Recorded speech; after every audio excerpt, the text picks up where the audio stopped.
I wish you well on your trip, and I hope you make your plane. Thank you so very much. And now it falls to me as a great honor to introduce our two witnesses from the administration, and they're on their way in right now. While we're waiting for them to be seated, I want to. No, I got it. Good.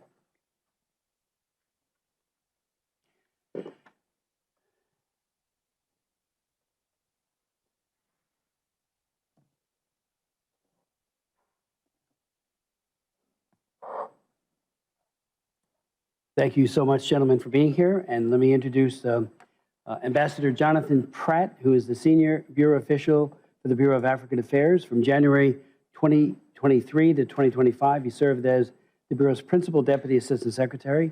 Prior to that, he was U.S. Ambassador to Djibouti from 2021 to 2023. He is a recipient of the Presidential Rank Award, a Distinguished Honor Award, the Director General's Award for Reporting, and the James Clement Dunn Award for Excellence, and he has spent a lifetime working very effectively on African issues. Thank you, Ambassador Pratt, for being here and testifying. Then we'll hear from Jake McGee, who joined the Department of State in April of 2025 as Deputy Assistant Secretary in the Bureau of Democracy, Human Rights, and Labor. Prior to joining the department, Mr. McGee was an attorney at the global law firm in Washington, D.C., and spent several years in the Middle East as an executive recruiter and taught English in a refugee camp in northern Jordan. Without objection, your full bios will be made a part of the record.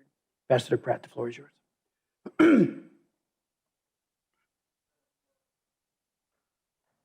Chairman Smith, Ranking Member Jacobs, and distinguished members of the subcommittee, thank you for the opportunity to testify today on the administration's redesignation of Nigeria as a country of particular concern under the International Religious Freedom Act.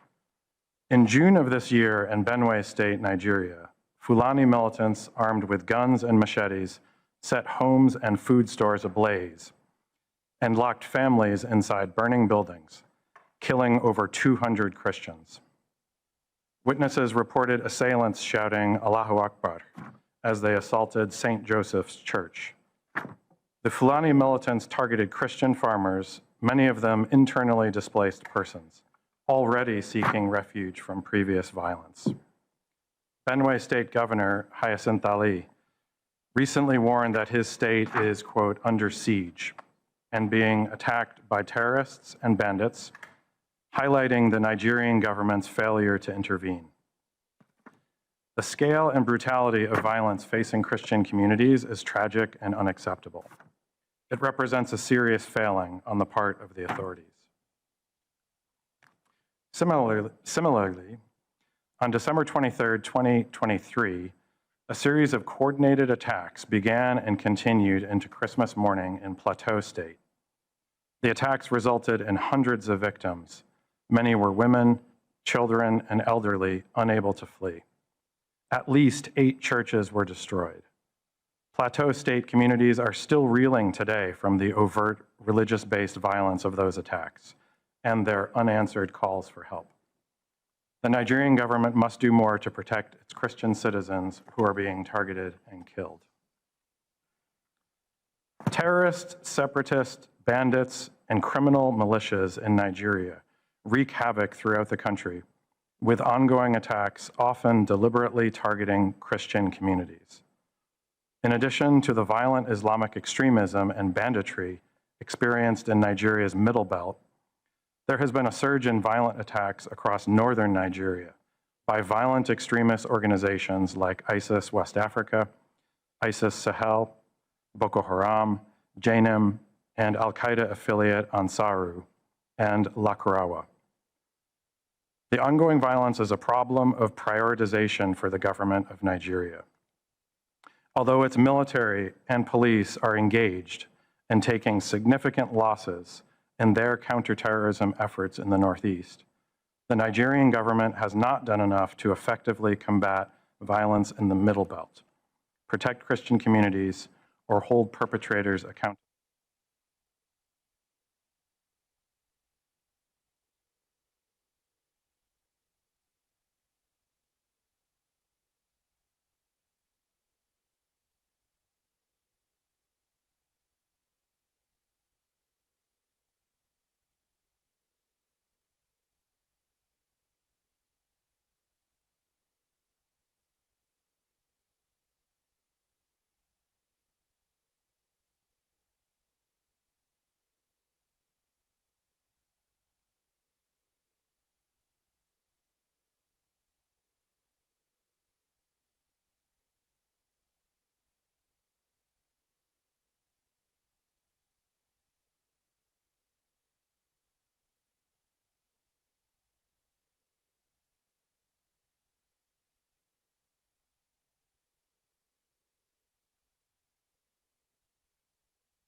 Ultimately, the President's decision underscores the administration's commitment to promoting religious freedom as a universal right and a fundamental freedom. The levels of violence and atrocities committed against Christians and communities of all faiths in Nigeria are appalling and threaten this universal right.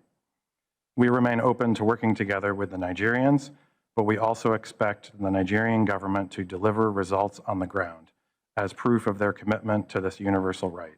Thank you for your attention, and I welcome your questions. Thank you, Mr. Ambassador. Mr. McGee.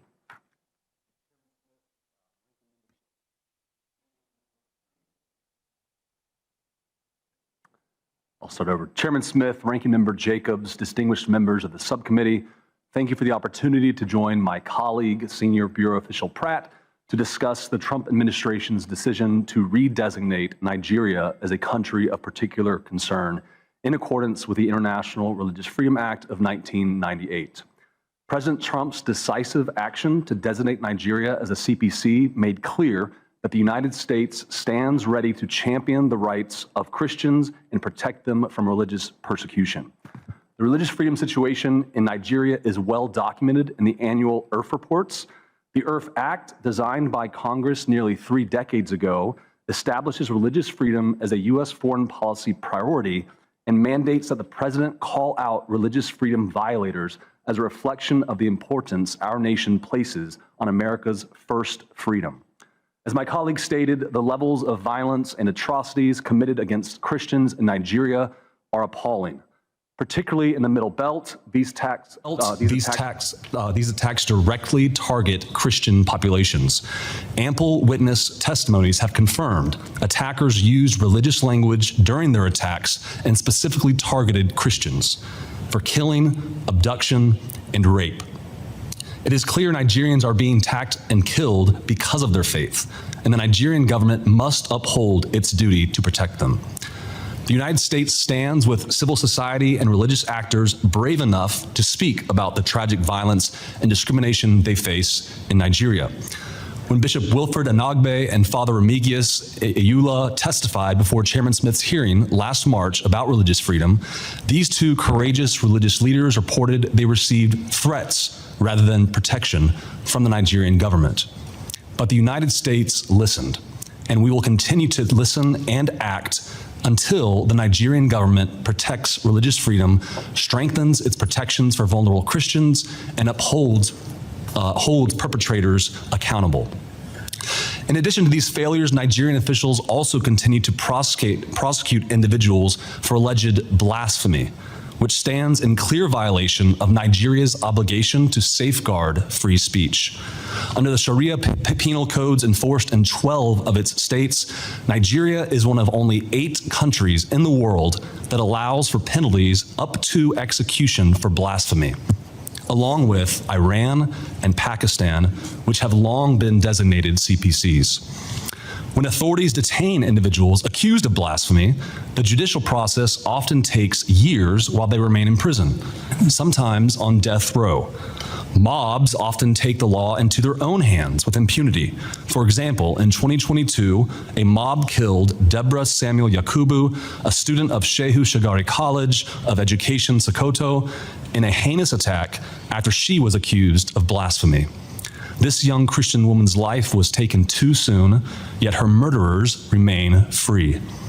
With horrifying reports of discrimination, abuse, torture, disappearance, and even the murder of individuals simply trying to practice their faith freely and safely, religious freedom is not an abstraction, but an obligation Nigeria must uphold. This administration has heard the steady, clarion call from civil society and religious actors about the pernicious impact of the violence on religious communities. The Nigerian government must protect religious freedom, strengthen protections of vulnerable Christians, hold perpetrators accountable, and make measurable progress toward ending this violence against Christians, as well as any Nigerians persecuted for their faith. We greatly appreciate the committee's dedication to shedding light on the situation in Nigeria and support in advancing freedom, religious freedom, not just in Nigeria, but around the world. And I want to personally thank you, Chairman Smith, for your tireless efforts over the decades about religious freedom and, of course, other human rights abuses, including combating human trafficking. So thank you, Chairman Smith. I welcome your questions. Thank you so very much for your testimonies. The phrase incentivize and compel, which you used, Ambassador Pratt, I think is an excellent one. Last night, and I know others met with the delegation that traveled here, and I know they're meeting with you and other at state. The head of National Security Advisor, Rabuda, and his delegation, including the Attorney General, I raised the very significant issue of CPC is not forever. You can get off of it, and everybody who gets put on CPC, or especially including on the religion, on the trafficking laws, and I wrote them, Trafficking Victims Protection Act, I wrote that in the year 2000. And I have met with more delegations who always say, not us. That's, somebody else is doing the trafficking, it's not us.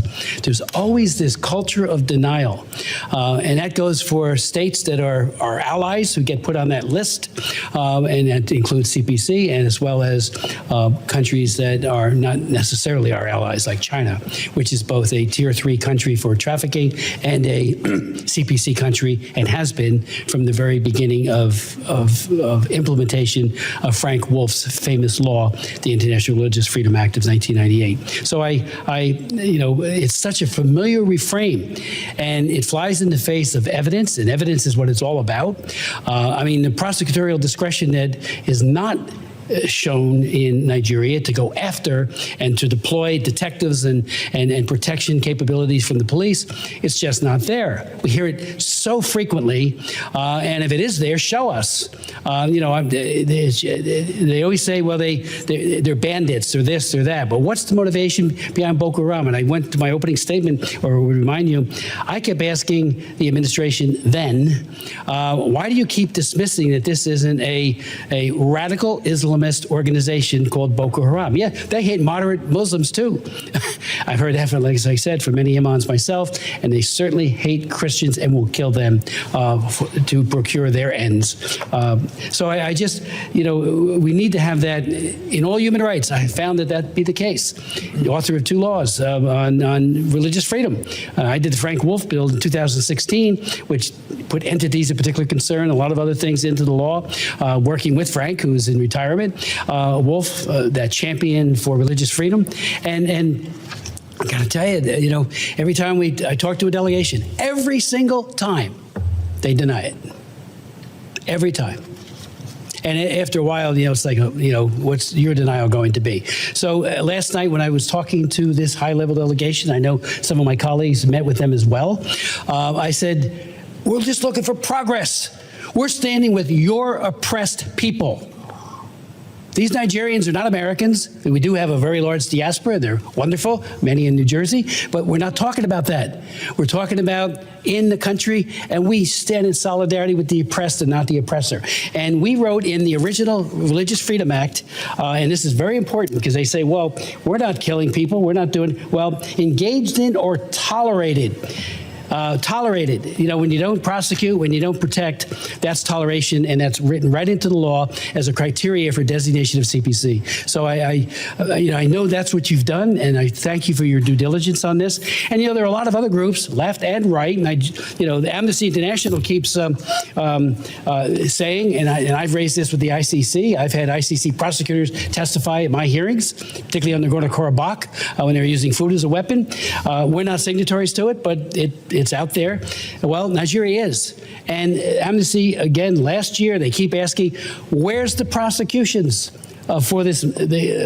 Nigeria, Amnesty International petitions the ICC judges to end prosecutors' delaying of justice for atrocity crimes. So are they wrong too? And I do hope that, and without objection, I would ask that article be made a part of the record about Amnesty. So it's very, very concerning, and I do hope that you will know that this is just par for the course. It's just not us. And it gets very, very tiresome. Show us that it's not you. Open it all up. How many of you, where are the prosecutions? We hear from so many Christians that they dial into the police and nobody shows up. And then there's no investigation. One of my sons is a detective. You've got to do detective work. Find out who it is and put them into jail if they're guilty. And that's not happening. They give some numbers. I remember with Nicholas Ceausescu, when I fought against the Securitate, we used to have people coming around this place saying, oh, he has no religious freedom issues. He allows churches. He was crushing the Jewish as well as the Christian communities through his Securitate, the secret police of Romania. So it's like we just see this reframe over and over again. So if you might want to comment on that, because again, my argument last night to that high-level delegation, we want you to succeed. We absolutely want you to rid yourself of this cancer that hates moderate Muslims and absolutely hates and kills as well Christians. Thank you, Mr. Chairman. Well, as you and I discussed yesterday, the designation, we hope, will sharpen minds and sharpen attention to the issue. As you mentioned, there is a delegation already here now in Washington this week, a very senior delegation. They'll be meeting with the Deputy Secretary of State. They're meeting with Department of War officials as well. And the Secretary of State has directed us at the State Department to work with the Nigerian government on an action plan and to set up a task force to address this issue and use all of the tools that are at our disposal to focus minds and focus attention on this issue. Thank you. As you mentioned, Chairman, this is not a new issue. This has been going on in Nigeria for several years. President Trump designated Nigeria in 2020, and the previous administration removed Nigeria as a CPC in 2021 and 2022 and 2023. And so a CPC designation, as my colleague just mentioned, focuses the minds of people in Nigeria. It puts the onus on the government of Nigeria to take action to protect its own citizens, including people of all faiths, not just Christians. Muslim communities are affected as well, other communities. And so the CPC designation is a step that starts a conversation that leads to greater engagement with the Nigerian government, because ultimately this is their responsibility. Let me just, there is talk, while the CPC is not a designation of genocide, there is a very cogent argument to be made that this is a genocide. And I remind people that, again, there's all this denial. I had 3 hearings on the Armenian genocide, and I had sitting right where you're sitting, Mr. McGee, an ambassador from Turkey, who said, if you recognize, and we had a good bipartisan effort going on this, if you recognize the so-called Armenian genocide, we'll throw you out of your base in Incirlik. And I said, what a great NATO partner you are. It was just amazing. We've seen it over and over again. When I went to Darfur and met with Bashir, we then went to the UN, Human Rights Commission, as it was called then, not the council. We were flabbergasted that they wouldn't call what was happening in Darfur a genocide.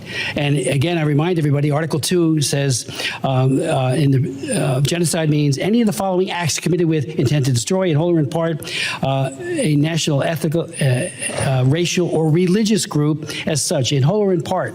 It's very clear. Now, we're not talking in CPC about genocide, but when we fought against ISIS, and Jeff Fortenberry did a very serious bill because the administration then would not recognize what ISIS was doing to the Chaldeans, and I went and visited with them in that part of the world. I was shocked that they wouldn't do it. We got a bipartisan piece of legislation passed that did recognize the genocide, and then finally John Kerry said, "Okay, we'll call it what it is." So whole or in part, and that's what's happening here, at least in part. And the president did say he's worried about the extermination if it's allowed to continue onward. So I would like to ask, just for the record, the department has 7 positions vacant in our embassy in Nigeria, including the individual rights, religious freedom report reports and the like. I just encourage you to fill those as quickly as possible. I think that would be very helpful if you could. And yield to Ms. Jacobs. Thank you, Mr. Chairman. So as I noted in my opening remarks, a recent DevX article described a former program from Search for Common Ground that Secretary Rubio terminated earlier this year. This program set up critical early warning systems in communities in Yelwata, a predominantly Christian region in Nigeria's Middle Belt, that actually worked in decreasing instances of violence and deaths. In June, this same community experienced an attack, but without that early warning system. Nearly 200 people died and 4,000 people fled their homes. Security forces arrived long after the attackers left. And had this program still been in place, it could have prevented some of these deaths by sending early warning signs ahead of the attack and taking actions to prevent or respond to it. Mr. McGee, this program was funded by your bureau, the Democracy, Human Rights, and Labor Bureau. Can you explain to the committee why the department canceled this program? Thank you for your question, Ranking Member Jacobs. As Secretary Rubio has said time and again, America is the most generous country in the world, and we will continue to be the most generous country in the world.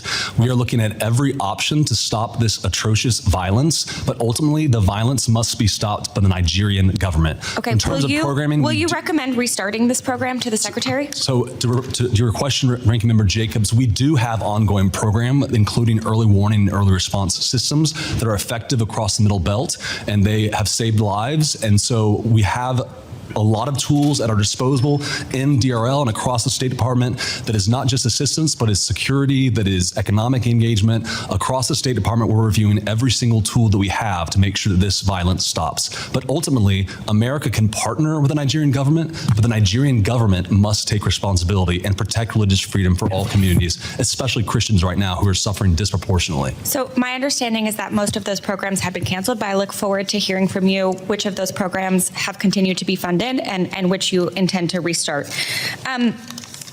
Earlier this month, President Trump posted on Truth Social threatening to cut off all aid to Nigeria and go into the country, quote, guns a-blazing, to, quote, completely wipe out terrorists. He ordered Secretary Hegseth to prepare for possible actions. This reckless threat provoked calls within the Nigerian government and public to respect Nigeria's sovereignty and territorial integrity. Ambassador Pratt, what role has Secretary Rubio been given to respond to this challenge using diplomatic and development tools? Thank you for the question. The Secretary of State, as I mentioned, has directed us to come up with a comprehensive plan using all of the tools that are at our disposal, primarily diplomatic, but also security, also assistance, cooperation programs.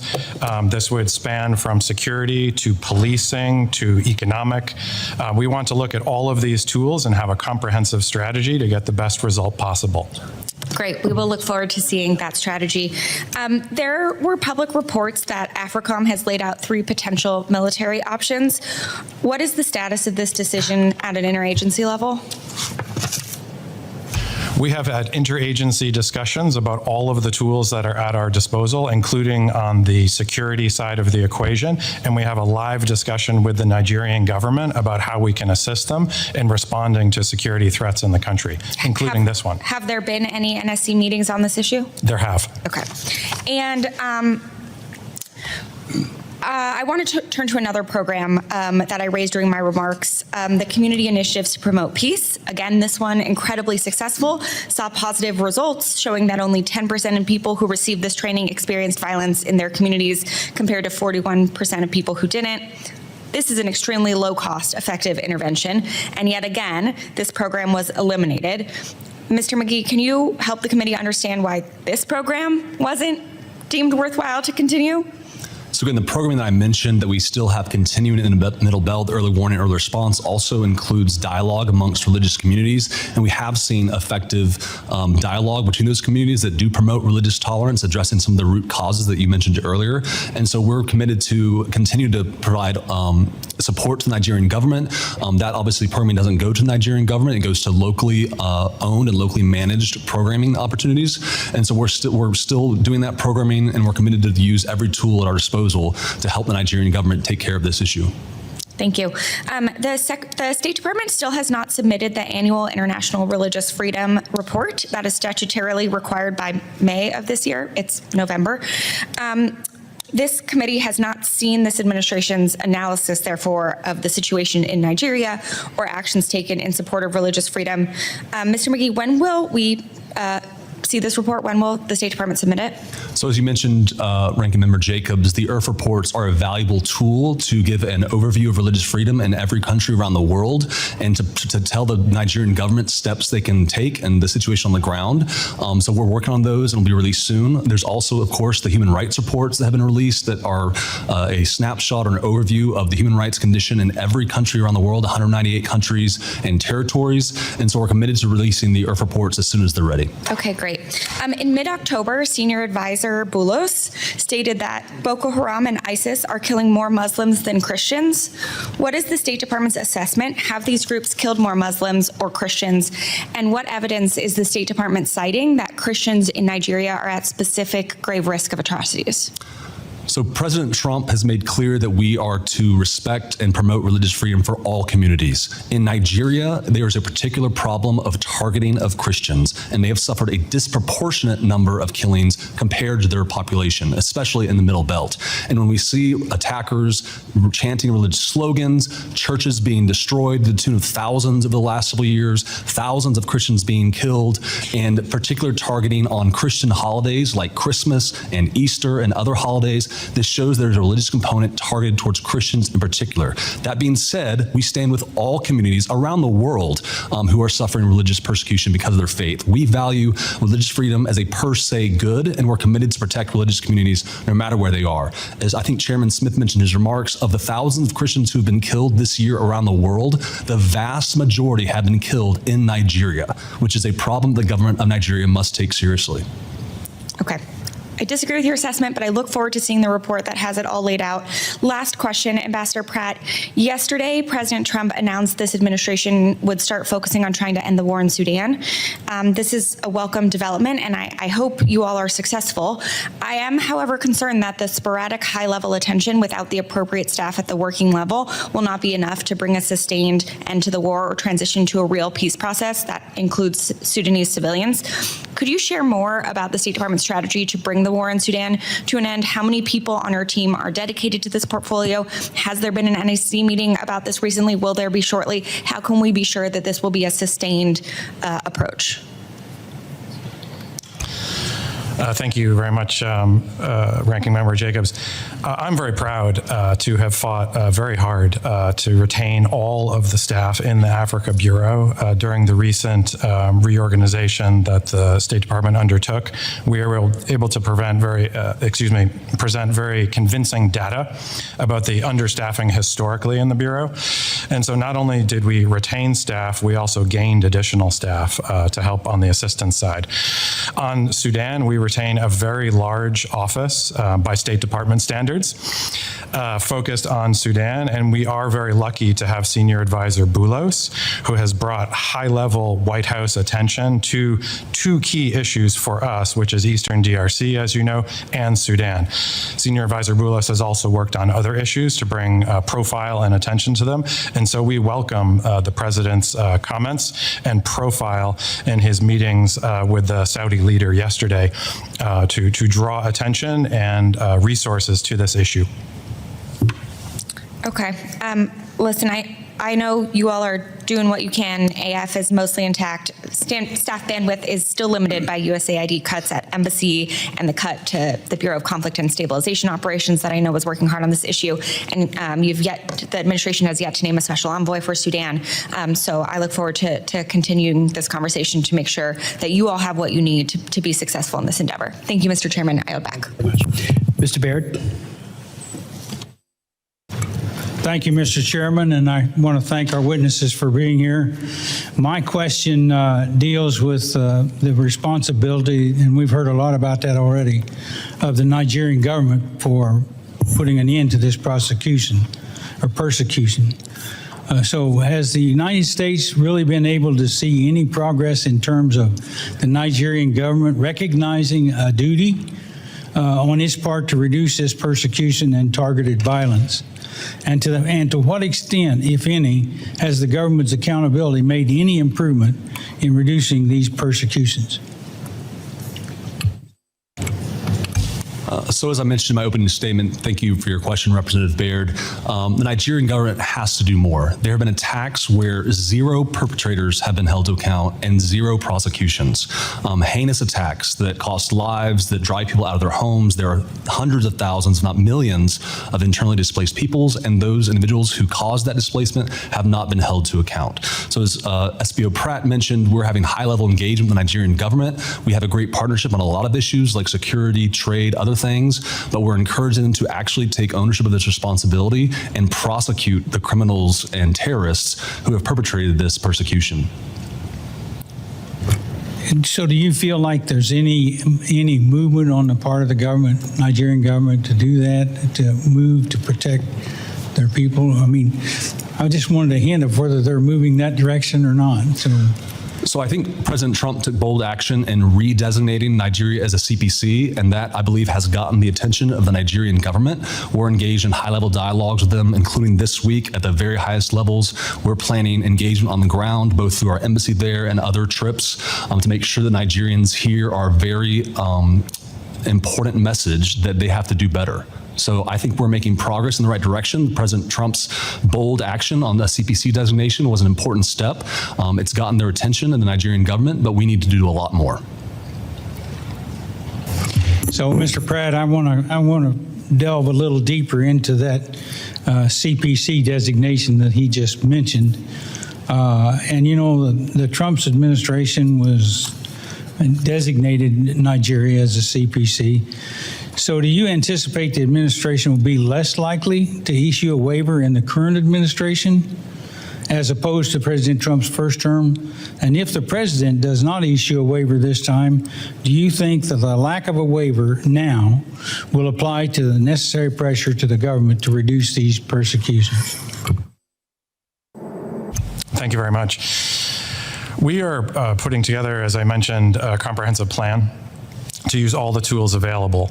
And so I expect, as we're cooperating with the government of Nigeria on what those tools will be, if there is specific U.S. government programs or assistance that will require a waiver, and through agreement in our cooperative relationship with the government of Nigeria on what will be effective and successful, that we may need to seek waivers for some programs. There may be other programs that we will not seek waivers for. Thank you. Mr. McGee, do you have any comments in that regard? I would just echo what SBO Pratt has said, that we're engaged in high levels, and if waivers are needed for certain programs, we're willing to do that. But the important thing is to get the Nigerian government's attention, including about the Sharia law that still exists in the 12 northern states, up to and including the death penalty as a device of punishment. And so we're having frank conversations with Nigerians at all levels of government and are committed to do whatever it takes to continue to encourage them to take actual action and not just talk. So I thank both of you for being here, and Mr. Chairman, I yield back. I thank you very much. Ms. Jayapal? Thank you, Mr. Chairman. I want to thank our witnesses for being here this morning. And before we turn to Nigeria, since this is the first time we have you in front of us, in front of the committee, I just want to quickly talk about Sudan, because I do think this is so critical. And the humanitarian situation there, the incredible numbers. I mean, 400,000 killed, over 11 million displaced, 30 million in need of humanitarian aid. This is just a stunning crisis, and I did want to appreciate the administration's recent comments on this, particularly Secretary Rubio, when he called for action to cut off the supply of weapons to the Rapid Support Forces. And as the Secretary had previously acknowledged, it has been widely documented that the UAE has been one of the primary drivers in fueling those weapons to the RSF. So I hope that I want to urge the administration to use every piece of leverage that we have to halt that support. And I hope, Mr. Chairman, thank you for your leadership and for the ranking member's leadership on this issue. I hope that we can take up the bill from Representative Meeks and Representative Jacobs. I know it was on our agenda, but I think it's important for us to take up that bill at the earliest opportunity, because this is a moment for us, I think, to all focus on the horrific crisis there. So just want to urge you to do everything you can, and we are spending a lot of time on this issue. I have a lot of constituents who are directly impacted by this in the Sudanese diaspora. So thank you for that. The devastating levels of violence in Nigeria are clear, but I appreciate that people have also recognized it isn't just the persecution of Christians. This is persecution of multiple groups, and I think we have to be careful not to portray it just as persecution of Christians. That feels to me simplistic, and it doesn't account for the intersectional diversity of Nigeria. Certainly religion is a contributing factor to the violence, but a review by the Search for Common Ground found that in Nigeria's Middle Belt region, religion was not a primary driver of conflict. Instead, violence has been directed against both Christians and Muslims, regardless of religion, at the hands of armed terror groups like Boko Haram and ISIS West Africa, or fueled by differences in lifestyle between farmer and herder groups, compounded by climate change and governance issues. And so I want to start by saying I'm very concerned that a day after President Trump saw a clip on Fox News about the persecution of Christians in Nigeria, he threatened to go, quote, guns a-blazing in Nigeria and revoke all assistance. That would include all global health funding, despite Nigeria accounting for over a quarter of annual malaria deaths a year, and being home to the world's third largest population living with HIV. These are all issues I worked on in Africa long before coming to Congress. In response, the Nigerian government criticized any action that would violate Nigeria's sovereignty and territorial integrity. I know, Ambassador Pratt, that you've spoken about some agreements, some conversations and a task force with the Nigerian government, but can you tell me under what authority would the U.S. military strike inside of Nigeria? Well, the Secretary of State, and thank you for the question, Congresswoman. The Secretary of State has directed us to put together a comprehensive plan that uses all tools at our disposal, including security and Department of War. And this would be primarily focused on the security that we are providing to the government of Nigeria and how they are deploying their assets. We can also share information and intelligence. We can talk about counterterrorism. And so those are the tools that we are primarily looking at in our strategy. Don't you think it would have been appropriate to have the task force discussion and the alternatives presented prior to the president going on Truth Social and saying we're going to go guns a-blazing into Nigeria? We've been working on these problem sets in Nigeria for a long time. We have a lot of programs of assistance in the country. They did undergo a foreign assistance review, but many of them continue, and we want to make sure that we're using them strategically to get the best outcomes. Very diplomatically said, Ambassador. I just wish we would actually stick to that playbook rather than a bully and threaten of a country that is extremely important to us and to the region. I don't think that's the right way to go, to just go on Truth Social and threaten guns a-blazing. I think what you've described is much more appropriate, and I look forward to seeing what comes out of that. You know, we had Ambassador Kelly Curry here before a different subcommittee of this committee, former Trump appointee, and she said in front of the committee in a hearing yesterday, I think it's a very relevant quote, "You cannot solve problems created by men with guns by turning to men with guns for the solution." And I just would urge us to think about that. This is coming from a former Trump appointee. I think if we were to do this, it would just serve to further radicalize communities and risk turning the aggression of actors like Boko Haram and ISIS West Africa directly to the United States. I just have 50. Gentlelady has expired. Oh, it's expired. I'm so sorry. I thought I had 50 seconds left. Thank you for your indulgence. I yield back. Thank you. Chair recognizes Mr. Huizenga. Thank you, Chairman Smith. And I'm going to deviate a little bit from my written remarks, much to the chagrin of my staff, but I feel it needs to be addressed right from the very beginning. The simple fact is radicalized Islamists are running amok in Nigeria. They're terrorizing moderate Muslims, they're terrorizing Christians, and they are targeting Christians. That cannot be disputed. And while we see many people trying to emphasize the outside issues, lifestyle, who owns land, who is the herder, et cetera, they want to emphasize that those are the key drivers and that they're the key drivers of everything but religion. And I and many others, and I'm not just talking about those of us on this committee or Americans, I'm talking about religious leaders in Nigeria believe religion is one of, if not the main driver of targeted violence right now. We just heard from Bishop Anagbe. A week and a half ago, I talked to President Magaji. President Magaji is the president of my own, he's the Nigerian president of my own faith sect, the Christian Reformed Church. We have 400,000, mostly from a Dutch background, 400,000 participants and members here in North America between the United States and Canada. We have 500,000 in Nigeria. We are essentially an African church that happens to be headquartered in Grand Rapids, Michigan. And I want to ask this question, because this seems to be sort of part of the central argument. Well, this isn't necessary. Well, certainly the Trump administration believed it was necessary the first go around. And I want to ask this question.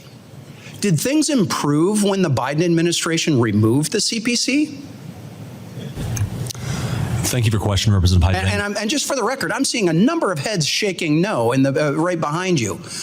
And these are people that may have a little better information than what the American media is, and they're all nodding their head right now. So go ahead. Thank you for your question, Representative Huizenga. As you mentioned, violence has increased over the last several years.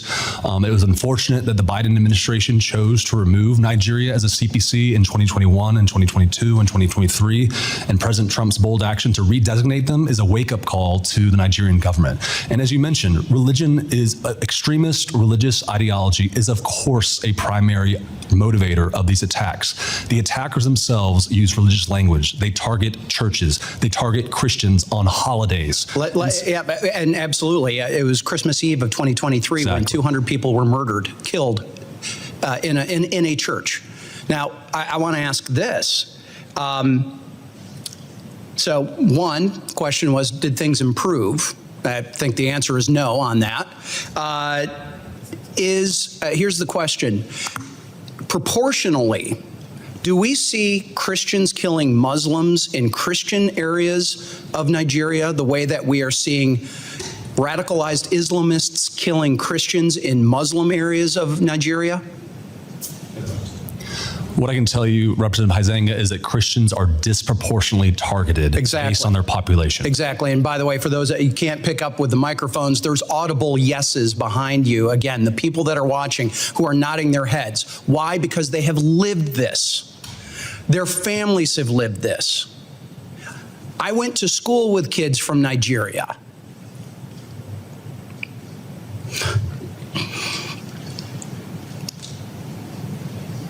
I've got neighbors who've been missionaries there, who have family there, who have friends there, who know this is going on. Yet we've got not just the mass media, we got people within the Congress denying that this is happening, or certainly de-emphasizing it. It ought to be outrageous that it is Christians, moderate Muslims, anyone being terrorized by these radicalized Islamists in Nigeria, and we've got the Tinubu government sitting back and not doing enough.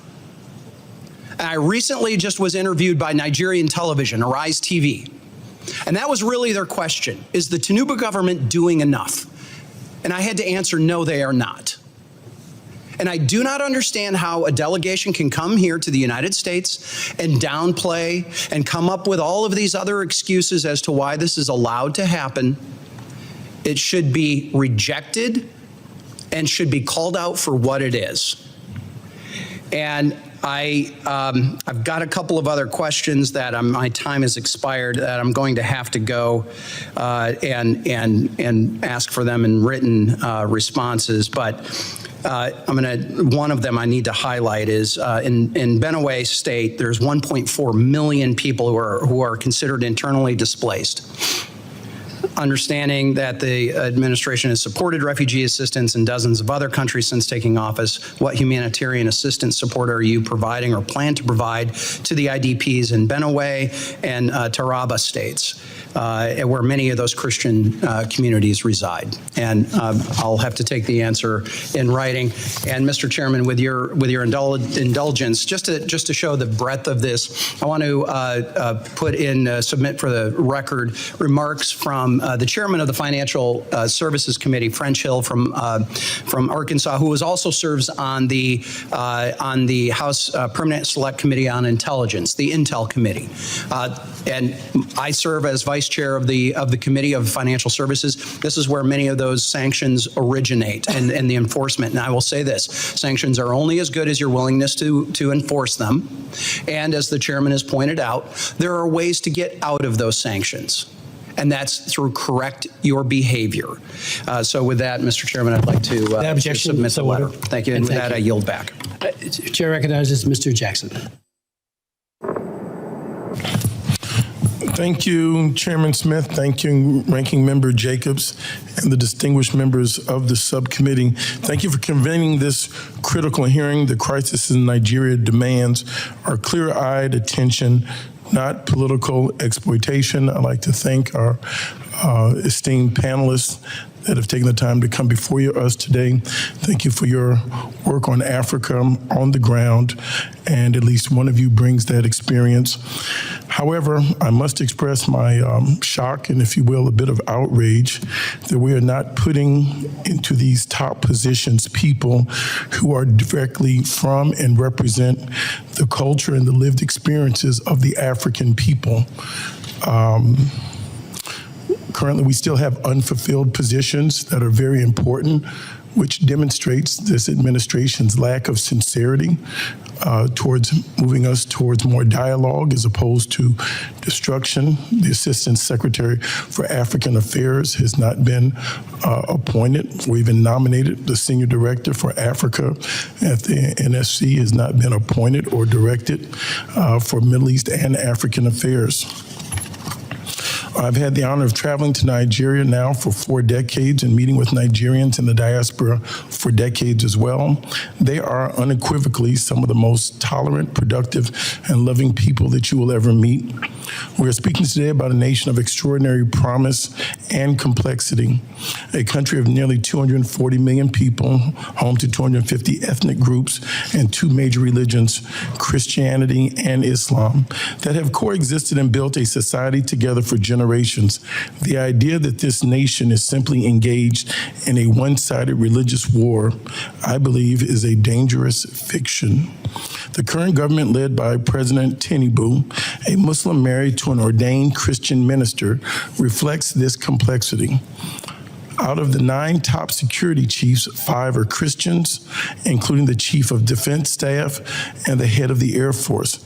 Nigeria is a diverse, complex democracy, and we must treat it as such. The suffering in Nigeria is immense. The insecurity is a major issue for all Nigerians. We must stand firmly with every victim and survivor. Violence against any person of faith is unacceptable. With approximately 8,000 civilians of all faiths killed so far this year, the pain felt by Christians and Muslim communities alike deserve our compassion and, again, not our exploitation. The truth is that Nigeria's wave of violence stems from a complex mix of ethnic, economic, external, and religious tensions. Boko Haram and other extremist groups have killed both Christians and Muslims indiscriminately. Communities across Nigeria, from farmers in Plateau State to herders in the north, have suffered unspeakable, staggering losses. To simplify this tragedy by calling it solely a Christian genocide, I believe ignores the full, difficult truth and the suffering of all Nigerians. Therefore, the answer, I believe, is not and will never be American bombs or boots on the ground. We have not given diplomacy an exhaustive chance. I have previously denounced the threat to deploy U.S. troops to Nigeria, calling it a dangerous overreach that risks reigniting colonial-era patterns of intervention on the African continent. We cannot allow the sudden interest in Nigeria's internal conflict to be a pretext for military action when this same impulse was absent in the Sudan, in the DRC, or the Central African Republic. Furthermore, we must address the sheer hypocrisy of a military-first approach when non-military support has been repeatedly undermined. As New York Times' Nicholas Kristof has rightly stated, Trump aid cuts kill more Christians than jihadists. Deep cuts to the USAID program and global food and health programs have severely limited America's ability to provide the kind of non-military support that was estimated to be saving the lives of more than 250,000 Nigerians each year. When you defund USAID and shut down peace-building initiatives, you leave communities vulnerable. You don't stabilize Africa with missiles. You stabilize it with schools, with clean water, with economic opportunity, with true partnership. The path to peace in Nigeria must come through dialogue, development, and dignity, not denomination. America should be a partner in healing, not a hammer looking for a nail. I urge this subcommittee to prioritize a diplomacy-first approach, fully fund our humanitarian aid and peace-building initiatives, and work with the Nigerian government to eliminate terrorist criminal groups, securing a safer and more stable future for all Nigerians. Thank you, Mr. Chairman. I look forward to the testimony. I yield back. Thank you very much. Who's next? Fine. Mr. Fine. Chair recognizes Mr. Fine. Thank you, Mr. Chairman, and thank you for allowing me to participate today. You know, as I thought about what I would talk about today, I thought of a flag that I saw flown on October 7th, 2023. It said, "First we come for the Saturday people. Tomorrow, we come for the Sunday people." And as we have this hearing today, I ask myself, how many countries are we going to allow this to happen in until we take it seriously? On October 7th, 2023, people yelling Allahu Akbar attempted to genocide the Jews.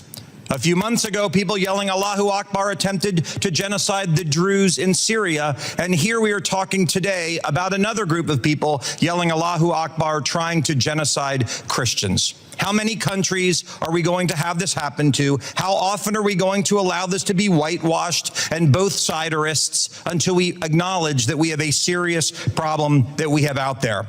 You know, I want to thank President Trump for doing this. Joe Biden never should have done it. And my question when I get to it will be, why do you think he did? Why do you think he took them off the list? But I want to thank President Trump for taking a leadership role, because we must stomp out this evil wherever it presents itself. I want to thank the chairman for choosing to have a hearing on this. And I want to thank my colleague, my fellow freshman, Representative Moore, for also raising the profile of this issue around the world. It is easy for me to criticize this when it happens in Israel and when it happens with the Jews, given who I am. But it is important that we call out evil wherever it is. And I am sick and tired of the fetishism and the whitewashing of the problem. This is a real problem that we have to acknowledge in a country where you can get the death penalty for criticizing a religion. And we'll talk about that if I have time to get to questions. That is not okay. That is not acceptable. That is not a value that America should ever stand by and allow. We are allowed to have whatever opinions we want in this country, no matter how reprehensible they may be. We should demand that from others if they wish for our aid and assistance. But what I'm most tired of is the delusional belief that if we all just sit down around some sort of hypothetical drum circle, as I heard earlier, that we can resolve our differences. People are being killed, and it requires people to stand up and use force to keep them and to make them safe. I'd like to ask the ambassador, since 2009, it's believed 19,000 Christian churches have been destroyed. My question to you is, was that a coincidence? Were they just like randomly targeting buildings, and these 19,000 buildings happened to be churches, or were they targeted because they were churches? Thank you for the question, Congressman. As my colleague has said, and the Trump administration strongly believes that there has been a disproportionate number of attacks on Christian communities, which is the reason for the designation. Okay. And so let me follow up with this. Why do you think Joe Biden decided, given this was going on, we're all good, we're taking this away, everything's going to be fine now? What led to this delusional strategy that led to the deaths of Christian people? I can't speak to that decision. What do you think? I would say that there was probably a discussion around strategic interests, but the performance did not achieve the result intended, which is why this administration has made a decision that we need to see more performance in this area in terms of security for all Nigerians, but especially to tackle this particular problem. Okay. I'd like to ask Mr. McGee a question. What is the administration's position, and how strongly have you encouraged the Nigerian government as it relates to blasphemy laws? You know, this idea, you talked about problems that people are having there. They go to jail for years because of their words, because of their criticism. Not saying I agree with their criticism all the time, but all they're doing is they're not threatening anyone, they're not killing anyone, but somehow they go to jail for blasphemy, something unfortunately many people moving to this country want to impose on us here. What has the administration done to say to that, that's not okay, we're not going to abide by that? So it is unacceptable in a free and democratic society to have blasphemy laws, period. They are not only imposing on somebody's free speech, but they're also imposing on their right to practice their own religion freely. And when blasphemy laws are used as a tool by the mob, or bandits, whatever you want to call them, to attack Christians, it shows that blasphemy laws are a problem per se. It's one of the reasons, one of the many reasons why the Trump administration opposes these laws, and it's one of the reasons why Nigeria is on the CPC list, because these Sharia laws are being used as a bludgeon against Christians oftentimes. Well, I want to thank you both for being here, and I will close by thanking President Trump for being willing to go after Muslim terror wherever it rears its ugly head around the world. Thank you, Mr. Chairman. I yield back. Thank you, Mr. Fine. Dr. McCormick. Thank you, Mr. Chair, and thank you for having this hearing. Africa is an area of particular concern to myself, a person who's been deployed there a couple times on Marine Expeditionary Units, seen some horrible things. It was interesting to me when one of the caucuses here in this august House claimed that President Bush waited too long to go into a certain country to secure the capital of Liberia after a presidential exile because he didn't give a damn about Africans. Meanwhile, we stood by during the Clinton administration in '94 when I was in Entebbe, Uganda, waiting to go into Rwanda, while about 1 million people were killed in very similar fashion to what's happening right now. People are being hacked to death with machetes. I've seen some very graphic things of what's going on right now. People literally being dismembered by machetes. People digging their own graves and literally being just summarily executed. And yet the right thing to do is to continue with the diplomacy that's resulted in this all along to take them off the CPC. And this idea that this ever went away is ridiculous. We're right now considering selling arms to them, one of the most advanced attack helicopters, the AH-1 Whiskey, the Viper. Or actually it's the Zulu. I'm very concerned with how that's going to be deployed and against whom. We've seen the integration of very, very radical people inside of the government agencies themselves. And we've seen this in Afghanistan. When I was in Afghanistan, we saw the same thing, where the bad actors actually get inside of the government agencies and turn upon their own people. Very concerning. We saw Tigran Gambarian, one of my constituents, taken hostage by the Nigerian government and held hostage for several months because of some business dispute they had with somebody in America. Bad acting on the Nigerian government's behalf. Now, you talked about, I'm going to quote you on high-level things, Mr. McGee, high-level meetings, what the next step would be, a lot more. But I'm asking for specifics at this point, because I've never seen generalities ever result in anything that's been of consequence. What can we do on the by an international community, whether it be from the transnation in Africa or through the international community, through the UN, which I've seen be highly ineffective in the past, but what can we do of quantity and quality that's actually going to make a difference in Africa, because we haven't been doing it. What specifically, not generalities? Can you give me those answers between the two of you? Sir, just a clarification, please. Across all of Africa or specifically in Specifically Nigeria? in Nigeria, but all of Africa can actually contribute to solving this problem. We can use several countries to help us out with this. We don't have to be the only force to be.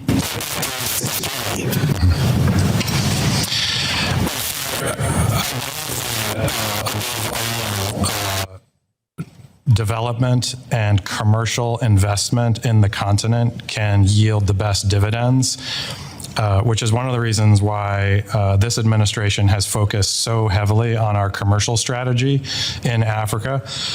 We rewrote the strategy and we've focused very heavily on delivering U.S. companies to the continent because we believe that they offer the best in terms of quality and can bring the most development. And it also delivers for the United States. We've focused very heavily on security, and AFRICOM has engaged heavily across the continent. So security is very important. Law enforcement is a very important piece of that as well. And so I'd say, as you look across the continent, the number one priority that I would place, because it lifts all boats, is the economic piece, and I'd focus on commercial. So the AFRICOM commander is a Marine, 4-star, good friend of mine, and I understand what his limitations have been. You know, obviously, we don't want to be, if you're not invited into a country, it makes it much more difficult. I've seen the leverage we have economically, but I'm worried also about pushing them into Chinese arms, which they're ready and waiting to pilfer that country and its resources.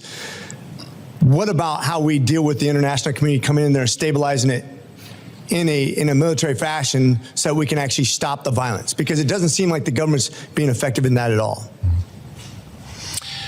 The new AFRICOM commander, General Anderson, it's good to hear that he's a colleague of yours, is highly capable, as you know, Special Forces. He's brought a lot of focus to the continent and how he would like to work with African governments, including Nigeria, on sharing information and on achieving better outcomes on the security side of the equation. And so he's been very, very engaged and I believe will achieve results in terms of security on the continent. Okay, I'm just going to once again get back to the central point that wasn't really addressed, but I hope is addressed. Yes, we need that financial leverage on them, and I think they will pay attention to that. We have their attention, but it's not finishing the race. We need to bring the international community on board to solve this and very tangible assets because the violence is real, it's not stopping, and Nigeria does not seem to be taking this seriously. Thank you. With that, I yield. Thank you very much, Dr. McCormick. Mr. Oshatsky. Thank you very much, Mr. Chairman, and to our ranking member Jacobs, and to all our witnesses. Ambassador Pratt, thank you for your many years of service to our country. I'll just open by saying I am a man of deep faith. Jesus Christ is my Lord and Savior. I have no problem sharing that. I am also troubled by the state of religious freedom in Nigeria and around the world. So I want to be clear up front, violence against Christians in Nigeria is a serious issue. Christians are being massacred and communities are living in constant fear. But this suffering is not just confined to one religious group. Masad Boulos, President Trump's own senior advisor for Africa, recently said, quote, "People are suffering from all sorts of backgrounds. This is not specifically targeted at one group or other. Terrorism has no color and no religion and no tribe." President Trump's own senior advisor. Muslims and Christians alike have lived under the constant threat of extremist groups like Boko Haram and ISIS West Africa for far too long. And so the real story here for me is not about Nigeria's intent at the institutional level to persecute people based on faith. Instead, it's really an issue of capacity. The Nigerian government lacks the means to protect communities against groups that kill indiscriminately. To be clear, this does not abdicate the Nigerian government from responsibility. A government's duty is to protect its people. And when there's a failure to do so, whether that's neglect or corruption or governance, leaders must be held accountable. But capacity within Nigerian institutions maintain peace is a real question, and we should be asking what the U.S. is doing to help Nigeria build that capacity. Are we offering real partnerships, or just threatening airstrikes and sanctions? Or instead, are we thinking about technical support, training, and investment in the institutions that prevent violence in the first place? So let's work together to fix what is broken. And I appreciate the ranking member for opening up this hearing with additional support options. And I want to thank, again, the chairman for convening this. On the issue of capacity, Ambassador Pratt, you've said that Nigeria needs to do more. If they don't have the capacity to do more, we should help with that. And so I want to know, I guess my question there is, does the State Department assess that the Nigerian government has the capacity to protect Christians and other religious groups from extremist violence? Nigeria is a very wealthy country, very populous country. We believe that this is a question of focus. There is a security problem in Nigeria, a very serious one, that we are trying to help the country address. And we have brought tools to the table in terms of U.S. programs and assistance. In particular, on the issue we're discussing today, we would like to see more focus on that particular issue, in addition to addressing the larger security question that you referred to. Okay, I look forward to working with you on that. One other issue that's important to me is youth and youth development. The U.S. Commission on International Religious Freedom's 2025 annual report recommended broad support for Nigerian civil society organizations. The U.S. has historically done that. A State Department-funded program in northeast Nigeria called Nigerian Youth Care brought together Christian and Muslim youth leaders to promote dialogue between those two communities. These programs divided Nigerian youth with mentorship and training on how to bridge religious divides. Unfortunately, that program was disrupted for months because of stop work orders, and the State Department did not grant the implementer an extension of the project at the end of the fiscal year. To either the ambassador or Mr. McGee, can you explain why this project did not receive a no-cost extension at the end of the year? And would you recommend to the Secretary to reinstitute this program to reduce violence and promote that interfaith dialogue? Thank you for your question, Representative. As I said earlier, the United States is by far the most generous country with our foreign aid, and we plan to still be the most generous country with our foreign aid, as Secretary Rubio has said. So some programming you mentioned, we actually have ongoing programming in my bureau that leads to early warning, early response systems that also includes dialogue between religious communities. As many members have stated, this is a complex problem. It's not one that can be addressed with one neat solution. There are, of course, like every human action, multiple drivers of this persecution, and there are multiple communities being affected, not just Christians, as you mentioned. Yeah. But we must tell the truth. That begins in an honest relationship with Nigerians, is to tell them that a lot of this violence is driven by religion, religious persecution, religious extremist ideology. And so in terms of programming, we're committed to the programming that we have on the ground that is effective.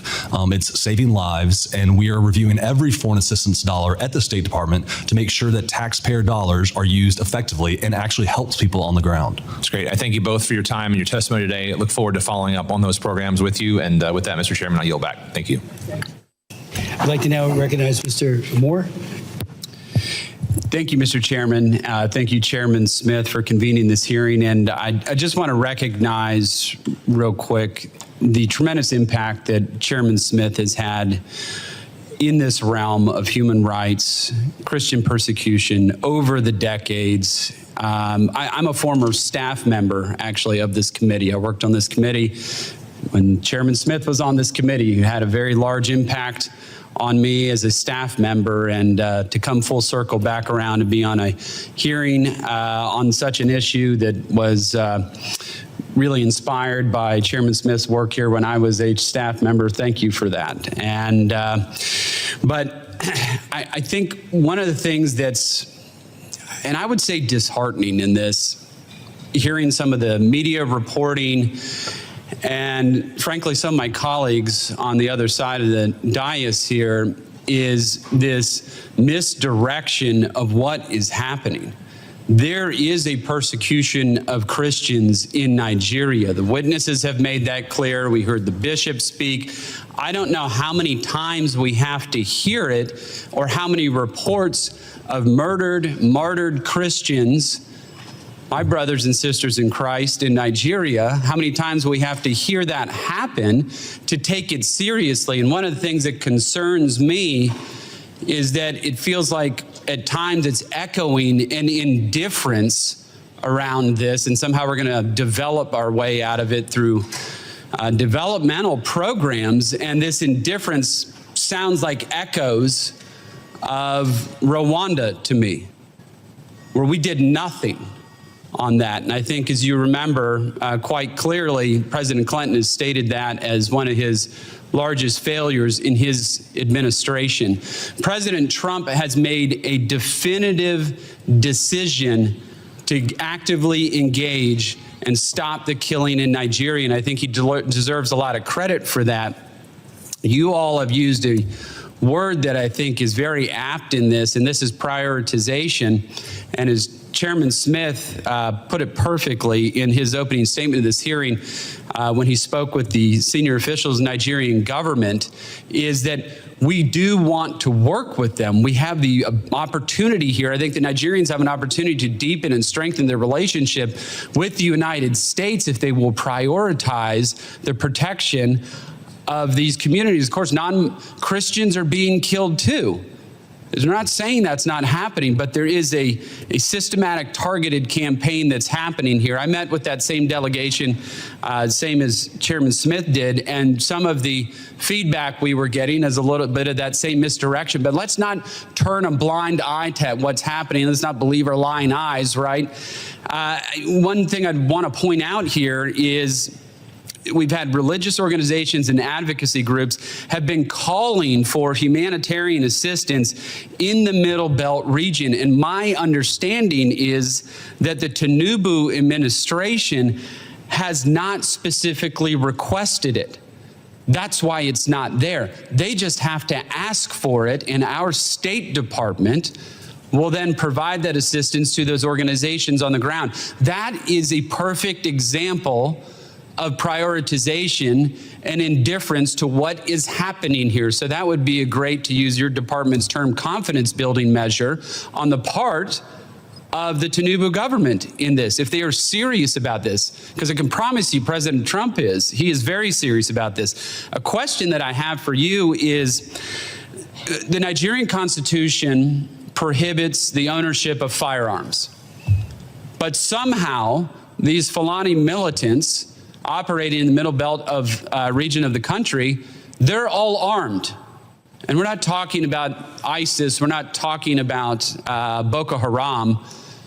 Why hasn't there been some type of move or campaign by the Nigerian government to disarm these militants that are operating there, where we're seeing a lot of this killing that is coming from them? They have access to AK-47s and other small arms to slaughter Christians. Is this something that you've been talking to the Nigerian government about? Because I think it would actually have a serious impact, and it is something that I raised with the Nigerian government officials when we met with them. Thank you. Thank you, Representative Moore, and thank you also for your service on this task force that will be providing recommendations and your meetings with the Nigerian officials. Appreciate that. I think that this is an excellent suggestion as part of the strategy that we are putting together, in particular to talk about the policing aspect of this in what is happening in the Middle Belt, so that we can focus resources and have specific recommendations on actions that the Nigerian government can take. I very much appreciate that suggestion. Yeah, it just seems to make all the sense in the world to me. It's like, here we are. I mean, I understand we're not going to get like ISIS to lay their arms down. That's probably more of a kinetic option there that's going to result in their arms no longer being brought up in anger against Christians. But in any event, this seems to be something that, obviously, I'm not saying it's easy, but it is something that they should be doing, they should be looking at. And while I got just a couple seconds left, I would urge the Nigerian government to take a look at pardoning Sunday Jackson, who is an individual who was fighting for his own life, defending his life against one of these Fulani militants. That Fulani militant lost his life in that struggle, And now that person, Sunday Jackson's facing the death penalty. Now, where's the justice in that? Where is the justice in that? And all these Fulani militants are breaking the law. They are breaking Nigerian law. And so this Sunday Jackson disarms this person with a knife, protects his own life. He's going to prison and now faces the death penalty. And Fulani militants just roaming bands of them with AK-47s, and that's no problem. You are so right about this question of prioritization. I know I'm over time, Mr. Chairman, but I appreciate the time. Thank you so much, Mr. Moore, for your leadership, and do appreciate it very much. Mr. Stutzman. Well, thank you, Mr. Chairman, and thank you for your leadership on not only this issue, but so many other issues related to life and to religious freedom. I want to thank the ranking chairman as well, and appreciate the witnesses for being here. You know, before I begin, I just think it's really important to recognize that, you know, what is happening in Nigeria, it's not unique, and that's why religious freedom really matters. It's the core foundation of our Constitution. I mean, I would argue that you can't have economic freedom if you don't have religious freedom. I've been doing some work with the new administration and the changes that are happening in the Middle East and Syria. And, you know, Syria is a very diverse country, and it's so critical for them to have religious freedom and respect. It goes both ways. And I think it's really important, and I think could have a huge impact if Christians and Muslims and Jews and, you know, name all of the religions, if we would all stand together and condemn violence, condemn this sort of violence that's happening in Nigeria, condemn the violence that's happening in Soweto in Syria against the Druze and against the Christians and against those that, you know, would push back. I appreciate President Trump, who I believe is the strongest diplomat. He's the strongest negotiator, and especially when it comes to religious freedom. He's been willing to call it out around the world. And so we have this opportunity as Americans to really push the importance of respecting religious freedom and it really being part of the fabric of every country. It's also important for us here at home. I mean, you know, not only is religious freedom important around the world, but it's really important for us here at home. I mean, the last thing we want to see is threats to religious liberty in the United States. We need to be the example, and rather than just looking at others. I mean, we have, of course, a very strong, diverse nation as well. One of the things I want to ask and get to is we talked a lot about the tools that the administration has. Senator Cruz and I introduced legislation that would redesignate Nigeria as a country of particular concern. And again, of course, very disappointed to see that was revoked during the Biden administration and the steps back that has caused there. I want to ask, Daniel Ada is from Benin. He's as a candidate for president. I just visited with him. He's a friend of mine.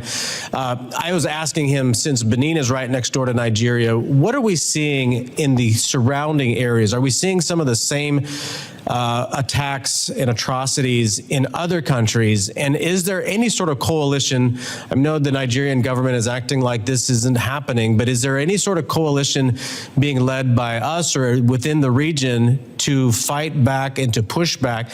You know, I appreciate Mr. Moore's comments about disarming the jihadists and those who are attacking, but is there any discussion about arming the innocent as well, as in making sure that they have the ability to defend themselves with their local law enforcement and is local law enforcement working for them? So a couple of questions in there, but I'd be happy to hear from either one of you.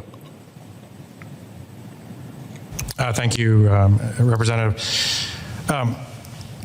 The security problems, very, very serious ones that exist across the littoral states of Africa are common and are shared, especially in the north, as we see more and more terrorist insurgent action.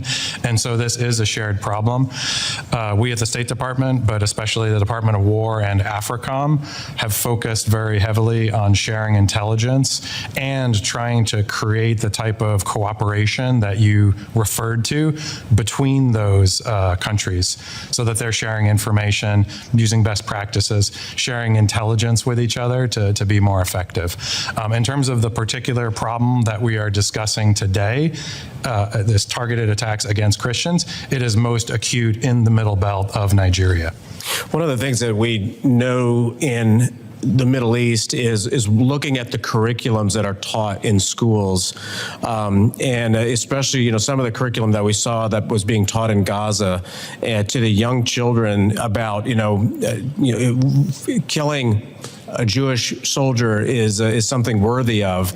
I mean, do we see this sort of education system at all in these countries?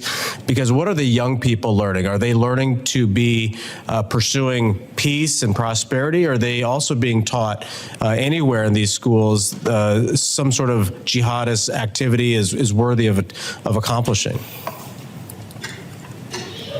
Refer to my colleague from DRL as well, since they publish reports on this that cover some of these issues. Sure. So you'll see in our human rights reports where we call out human rights violations across countries around the world. In terms of Nigeria's curriculum in particular, I don't have that information right in front of me, but we're happy to report back to you on the committee. Sure. No, that's fine. I appreciate you both, and thank you again, Mr. Chairman, for having this hearing. Thank you for your questions and comments.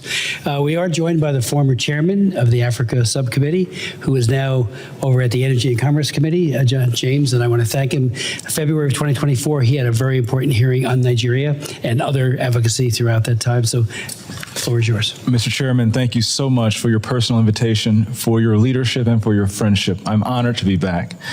Psalms 96:14 asks, "Who will rise up for me against the wicked? Who will take a stand for me against evildoers?" Nigeria is facing one of the gravest religious freedom crises in the world. As the former chairman of the House Foreign Affairs Committee on Africa, I have visited and have seen firsthand the direness of the conditions in what is now the deadliest place on earth to be a Christian. They are targeted, displaced, and killed simply for their faith. The ancient plea, "Is there no help for the widow's son?" still echoes today. Since 2019, nearly 17,000 Christians have been killed. In the first 7 months of this year alone, hundreds more were murdered. On June 13th, during the Yelwata massacre, more than 280 Christians were slaughtered in a single day. These are not isolated tragedies, but a sustained pattern of religiously motivated violence, often ignored or even enabled by the Nigerian government. Extremist groups like Boko Haram, Fulani militants, and ISIS West Africa attack often without any meaningful intervention from authorities. The lack of response has created an atmosphere of impunity where Christians continue to live in constant threat and fear. The United States has previously recognized this crisis.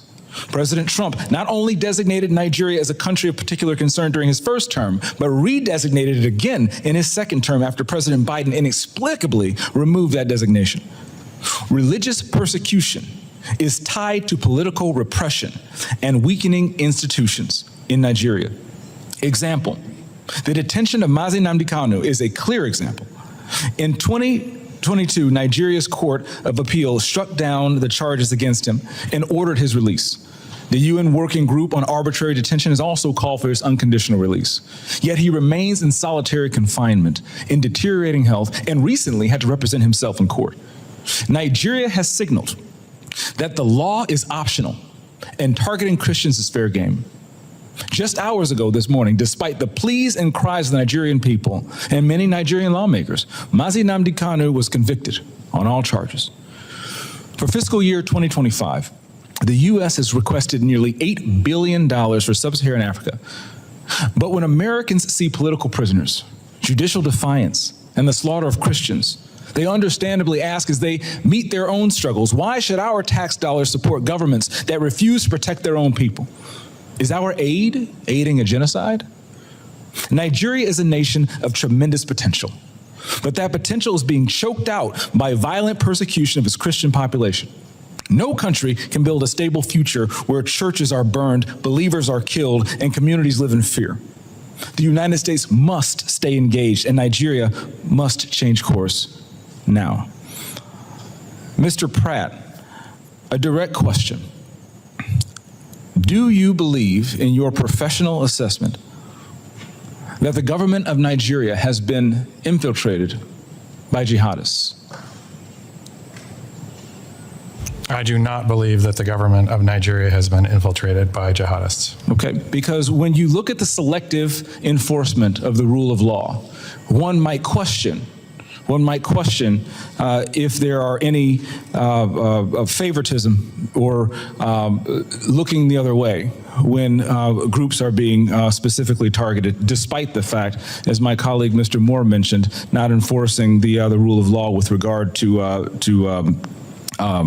weapons. My next question. How has the Nigerian government reacted since President Trump's country of particular concern designation announcement? They have taken the designation very seriously. There is a senior delegation here now. They will meet with the most senior officials of the U.S. government this week, and we have already demarched the government in Abuja and here in Washington on the action plan, and I can say that the results so far have been positive in terms of cooperation. The Nigerian government needs to do more to address this issue themselves, but what measures are being taken to assist Nigeria to increase its focus on persecution, particularly in the Middle Belt? Yeah, so thank you for your question, Congressman James. As you mentioned, the Middle Belt is a particular concern. That's where Christians, you mentioned Yelwata, where 250 or 280 Christians were killed, massacred. They were targeted because they were Christians. Churches have been burned there. There have been internally displaced people there. And so we're reviewing all options at the State Department, including Chairman Smith, you mentioned in our bureau, we have Global Magnitsky Act sanctions. We have other tools at our disposal as well to make sure that Nigeria, the Nigerian government gets the message that we are serious about the persecution of Christians and other communities as well, but particularly Christians right now who are suffering disproportionately in the Middle Belt. Thank you for your answer, Mr. Chairman. Thank you for having me again. God bless you, and good luck. I'm here for you. Thank you so very much, Chairman James, and thank you again for your great service. I'd like to, between the ranking member and I, we're both going to ask one more question and then go to our next panel. I would like to yield mine to my good friend, Mr. Hozenga, who asked a very serious question about the IDPs in Benue. And if there's any answer that you wanted to give and the tyranny of the clock precluded that, please feel free to do so, and then I'll yield to my friend and colleague. Thank you, Mr. Chairman. I appreciate you yielding to me. And I think you saw my passion on this earlier. But there are serious issues. And part of that interview from Arise TV, one of the other questions to me was, well, doesn't the CPC damage Nigeria economically in a way that is going to disincentivize economic growth and foreign companies coming into the country? And my answer to them was actually, I think the current state of violence is as much a deterrent of a foreign company or a U.S. company coming into Nigeria. And I know the goal of the CPC is to correct behavior, but could you explain a little bit exactly what you would expect to see out of a CPC and what sort of changes it might bring?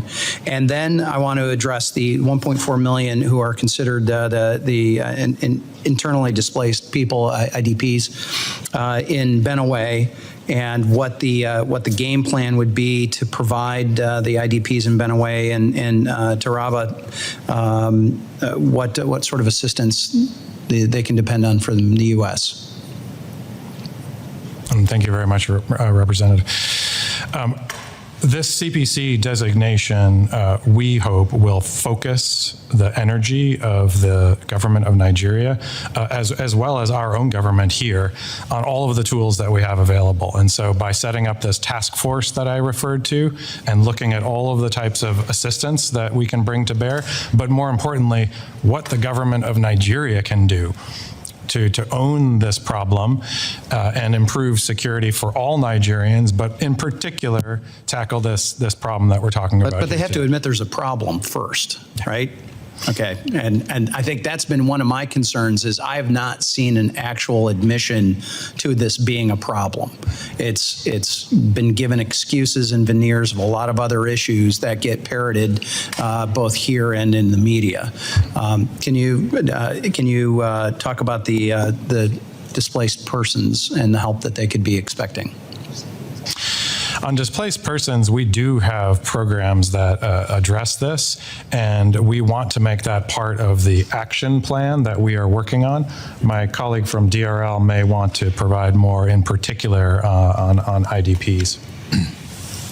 Sure. As Ambassador Pratt just mentioned, the State Department is reviewing options to help IDPs. You mentioned what actions we want to see from the Nigerian government. That includes, as we've mentioned here several times, prosecutions of perpetrators. Amen. That includes reduced violence in the Middle Belt. And that includes against all. Against right? all. Exactly. Christians, moderate Muslims, anybody who is not being targeted.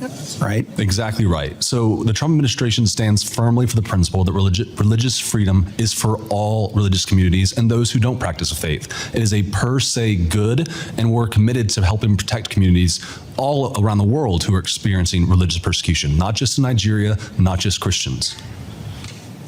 At the end of the day, we want the number to be 0 in Nigeria.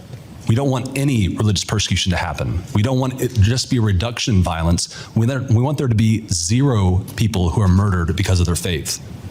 Amen to that. Corruption continues to undermine Nigeria's institutions, including those tasked with protecting civilians sometimes. I've heard from some of these instances and conversations I've had with religious leaders in Nigeria who don't feel that the Nigerian government is equipped to respond to the crisis. How does corruption within the security forces hinder the government's ability to prevent and respond effectively to religiously motivated violence? I mean, corruption is a major problem globally and in Africa and in Nigeria. I think that it erodes capability, right? It erodes the confidence of the forces, especially at the working level. If they see that their superiors are engaged in corruption, that totally undermines the whole enterprise. And I assume that is part of State Department's and this administration's action plan that they want to see out of the Nigerian government. Absolutely. The Tinubu government is a crackdown on corruption. To be more effective, absolutely. All right, thank you. Time has expired. I appreciate the opportunity, Mr. Chairman, and thank you, gentlemen. Thank you very much. Mr. Jacobs. Thank you. I yield to Ms. Jayapal. Thank you so much, Ranking Member Jacobs, for yielding.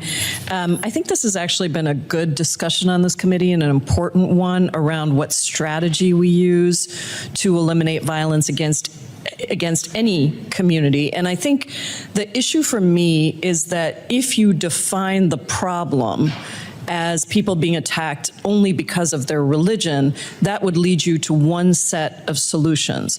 If you define the problem as people being attacked for other reasons, it would lead you to a different set of conclusions and strategies. And I think, Ambassador Pratt, I resonated when you said we have lots of tools in the toolbox. One of those tools is just around the kind of assistance we give to efforts that are cross-faith, interfaith, cross-cultural, building the kinds of ties that we need to build. Because I think this is not a religious oppression Olympics. We're not trying to say one religion is worse oppressed than another. We're saying, how do we get to that ending point that we all agree on, that there shouldn't be violence against any of these communities? And so I guess I want to ask you about programming that specifically promotes interfaith or cross-cultural dialogue. The foreign assistance review that was conducted earlier this year actually this administration cut many of those types of programs, and there are suggestions that there's going to be even more cuts that focus on these kinds of programs. One of the ones I was looking at very carefully that I know is Nigerian Youth Care, and that's one that provided Nigerian youth with mentorship and training on how to bridge religious and cultural divides. Given the administration's concerns about religious conflict and some of the shared goals we've articulated, can you explain why that contract was canceled? Thank you for your question, Representative. So there is ongoing programming in Nigeria that addresses some of the issues that you've raised. Our early warning, early response programs, for instance, also have kind of an interfaith dialogue built into them. We've seen great success from people who have experienced the program, saying that they have increased, they've seen greater tolerance amongst their communities, et cetera, et cetera. So we have effective programming. Broadly, in terms of foreign assistance, the Trump administration is reviewing every foreign assistance dollar, not to cut, but to make it more effective. We've reprioritized, we've reshaped foreign assistance in a way not to eliminate foreign assistance, but to make it more strategic. The United States has been the most generous partner around the world of any country for foreign assistance. Secretary Rubio has said we will continue to be the most generous country. So I'm happy to share some of the programming success we've seen and get back to you on those answers. I would appreciate that. And if you can look into this one in particular, and I might send you a few others, because I think that if you say that you're only going to focus on a particular kind of program and you say some of these things are not effective, my work overseas in all of these countries says that some of this work takes time to develop the kind of leadership that is not going to be divided down the road. And so it may not have the same metrics of success immediately that you see, but I think many of these programs really do prove to be extremely important in the long term. And so I just would like to know, what is the status of each of those U.S.-funded programs related to religious tolerance? If you could share a list of that with me, I would really appreciate it. And what new assistance programs should we expect that the administration, maybe you can speak to this part, that the administration is going to promote? That's the second part of the question. And then the third part of the question for you is, I am concerned about some of the reports I'm hearing that certain programs are just going to be cut because they focus on particular communities, or they, are framed in a way that somehow is part of some sham DEI initiative. And so maybe you could speak to those last two and get me the list of the first one. Sure. So I'm happy to follow up with the committee on specific program we have across Africa. The administration is committed to using its foreign assistance effectively and strategically, and gets the most bang for its buck for American taxpayers, because ultimately we're responsible to the American taxpayers. So in terms of programming, I'm happy to get you the specific answers that you're looking for. In terms of the other questions you raised about specific communities being having greater assistance, I forget how you phrased it, more targeted programs. We want religious freedom for all communities, full stop. We don't want religious freedom for some communities. We want religious freedom for all religious communities, including those who don't practice faith. We think it's a violation of a moral law that somebody is killed because of their faith. We see that happening in all parts of the world, and the Trump administration is committed to helping countries take ownership of their own issues and actually go after people who persecute Christians and Muslims and people of all faiths, and actually shift the responsibility to where we want to help partner with these countries, but at the end of the day, the countries themselves have an obligation to protect religious freedom in their countries. And I agree with you on what you said. I just would say I'd like to see the data that backs up what you're saying, and why certain programs that seem very much in line with what you're saying are being canceled. So I appreciate your attention to this, and we'll follow up. Thank you, Mr. Chairman. Thank you, Ranking Member. And thank you. Thank you both for your testimonies, but above all for your leadership. It's extraordinary. And so thank you, and we'll move on to our second panel. Thank you. I'd like to now welcome to the witness table. And we will show a very short video that was just taped yesterday from Mrs. Akpen, I should say, a survivor of the Yelwata massacre. She lost 5 of her children, and it's just one example of the incredible heartbreak of being slaughtered because she's a Christian, because her family was a Christian. And that'll be showing in 1 second. But if our witnesses could come to the table.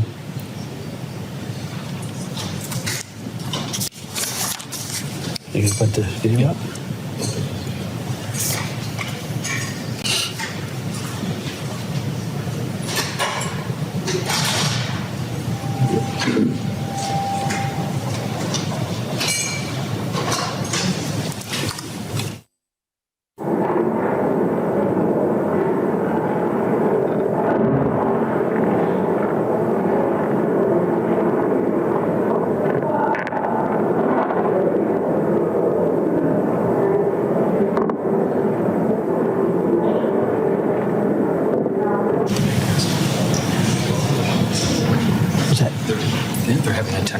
Okay. We'll come back to the video in a minute. Let me introduce our distinguished witnesses, beginning with Nina Shea, a senior fellow and director at the Center for Religious Freedom at the Hudson Institute. Ms. Shea has been a human rights lawyer for over 30 years. She works extensively for the advancement of individual religious freedom and other human rights in U.S. foreign policy as it confronts an ascendant Islamic extremism that we're seeing in Nigeria, for example. And I want to thank her for her leadership. She has testified before, and her wisdom has been greatly esteemed by this committee, and particularly by this chairman. We'll then hear from Oge Onubogu, is that correct? Thank you.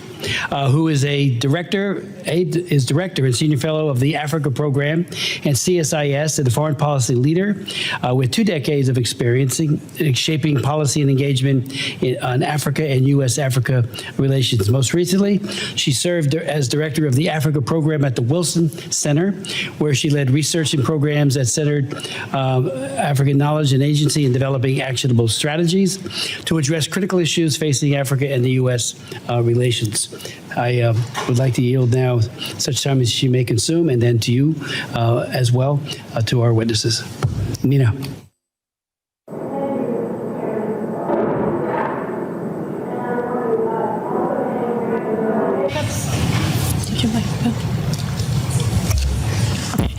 Thank you, Mr. Chairman. Thank you, Ranking Member Jacobs and members of the committee for holding this very important hearing. The debate about CPC designation for Nigeria began in earnest in Washington last spring after you, Mr. Chairman, had introduced a resolution that urged CPC designation for Nigeria, as you had previously done in 22, and when this subcommittee held a pivotal hearing on the case for Nigeria's CPC designation last March. Thankfully, President Trump listened, and he made his decision based on 2 criteria. One, under the International Religious Freedom Act, that these were severe violations of religious freedom, and that the government of Nigeria, President Tinubu, was either actively engaged or tolerating these violations. Those are the criteria of the IRF Act.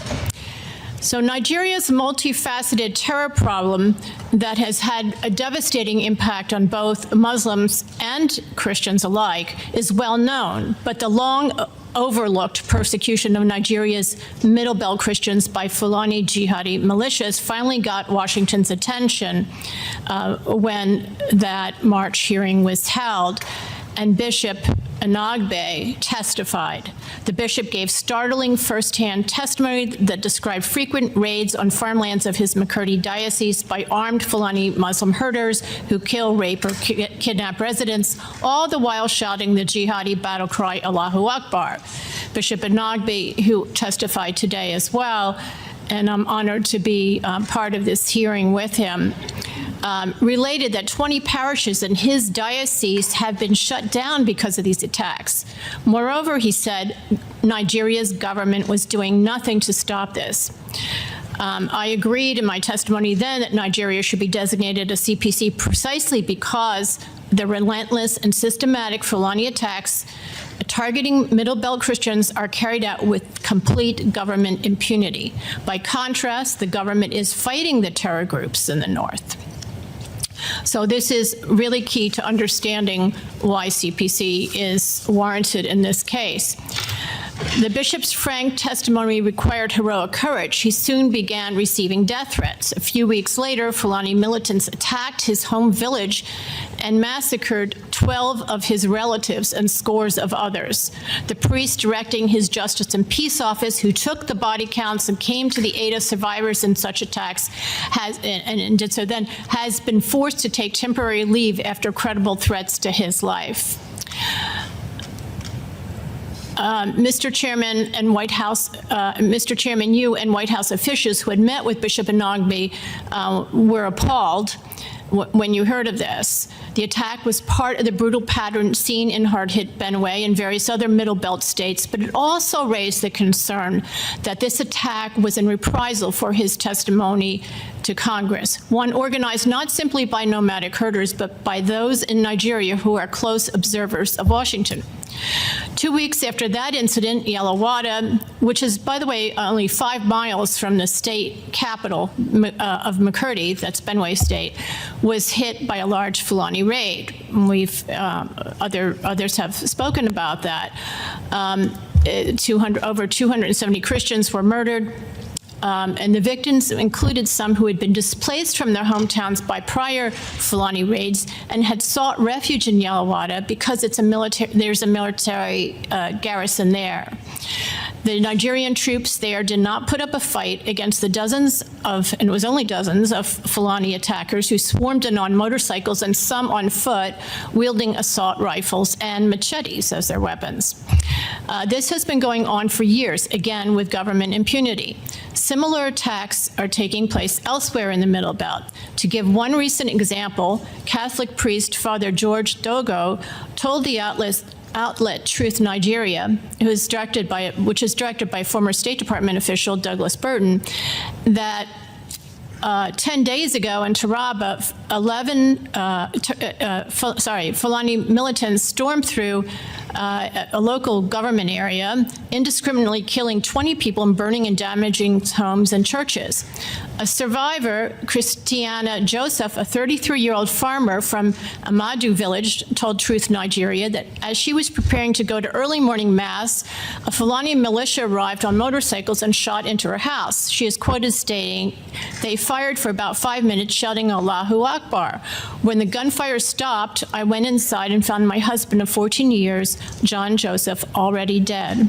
Survivor Samson Haruna also stated that attackers on motorcycles with AK assault rifles strafed houses in his neighboring village. He said, "My neighbors, David Bawa and Titus Gregory, lost 5 family members between them. My house was riddled with bullets." According to the Truth Nigeria report on this Taraba attack, quote, "The Fulani militants that attacked were led by warlord Alhaji Tukur, according to community leader Usa.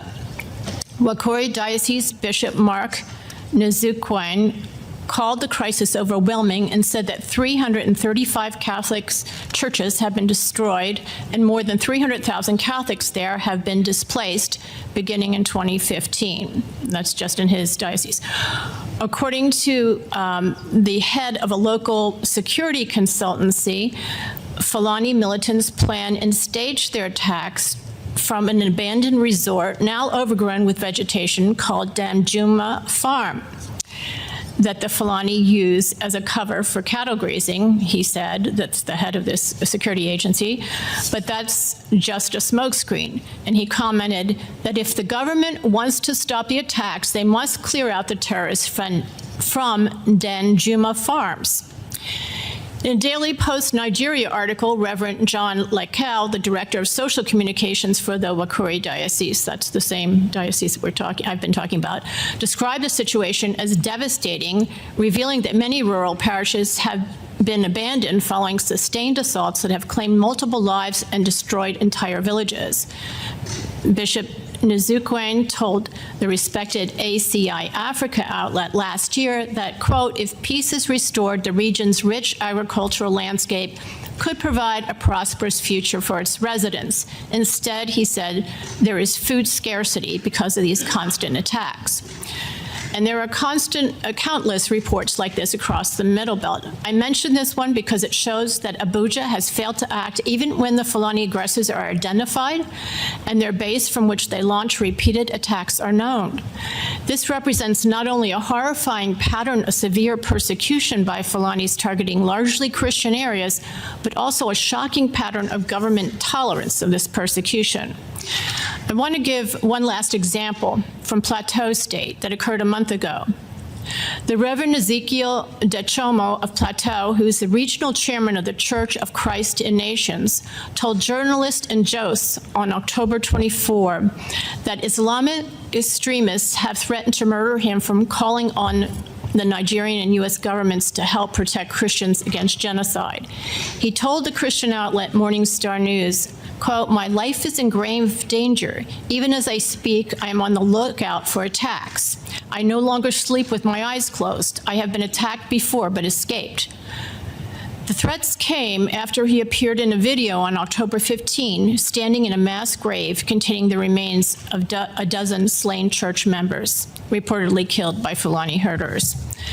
And Mr. Chairman, there have been hundreds of priests and pastors killed in the last 15 years, targeted, not as the State Department reports that they were walking alone or unguarded on a road at night, but they've been attacked and killed in their rectories, homes, and inside their churches.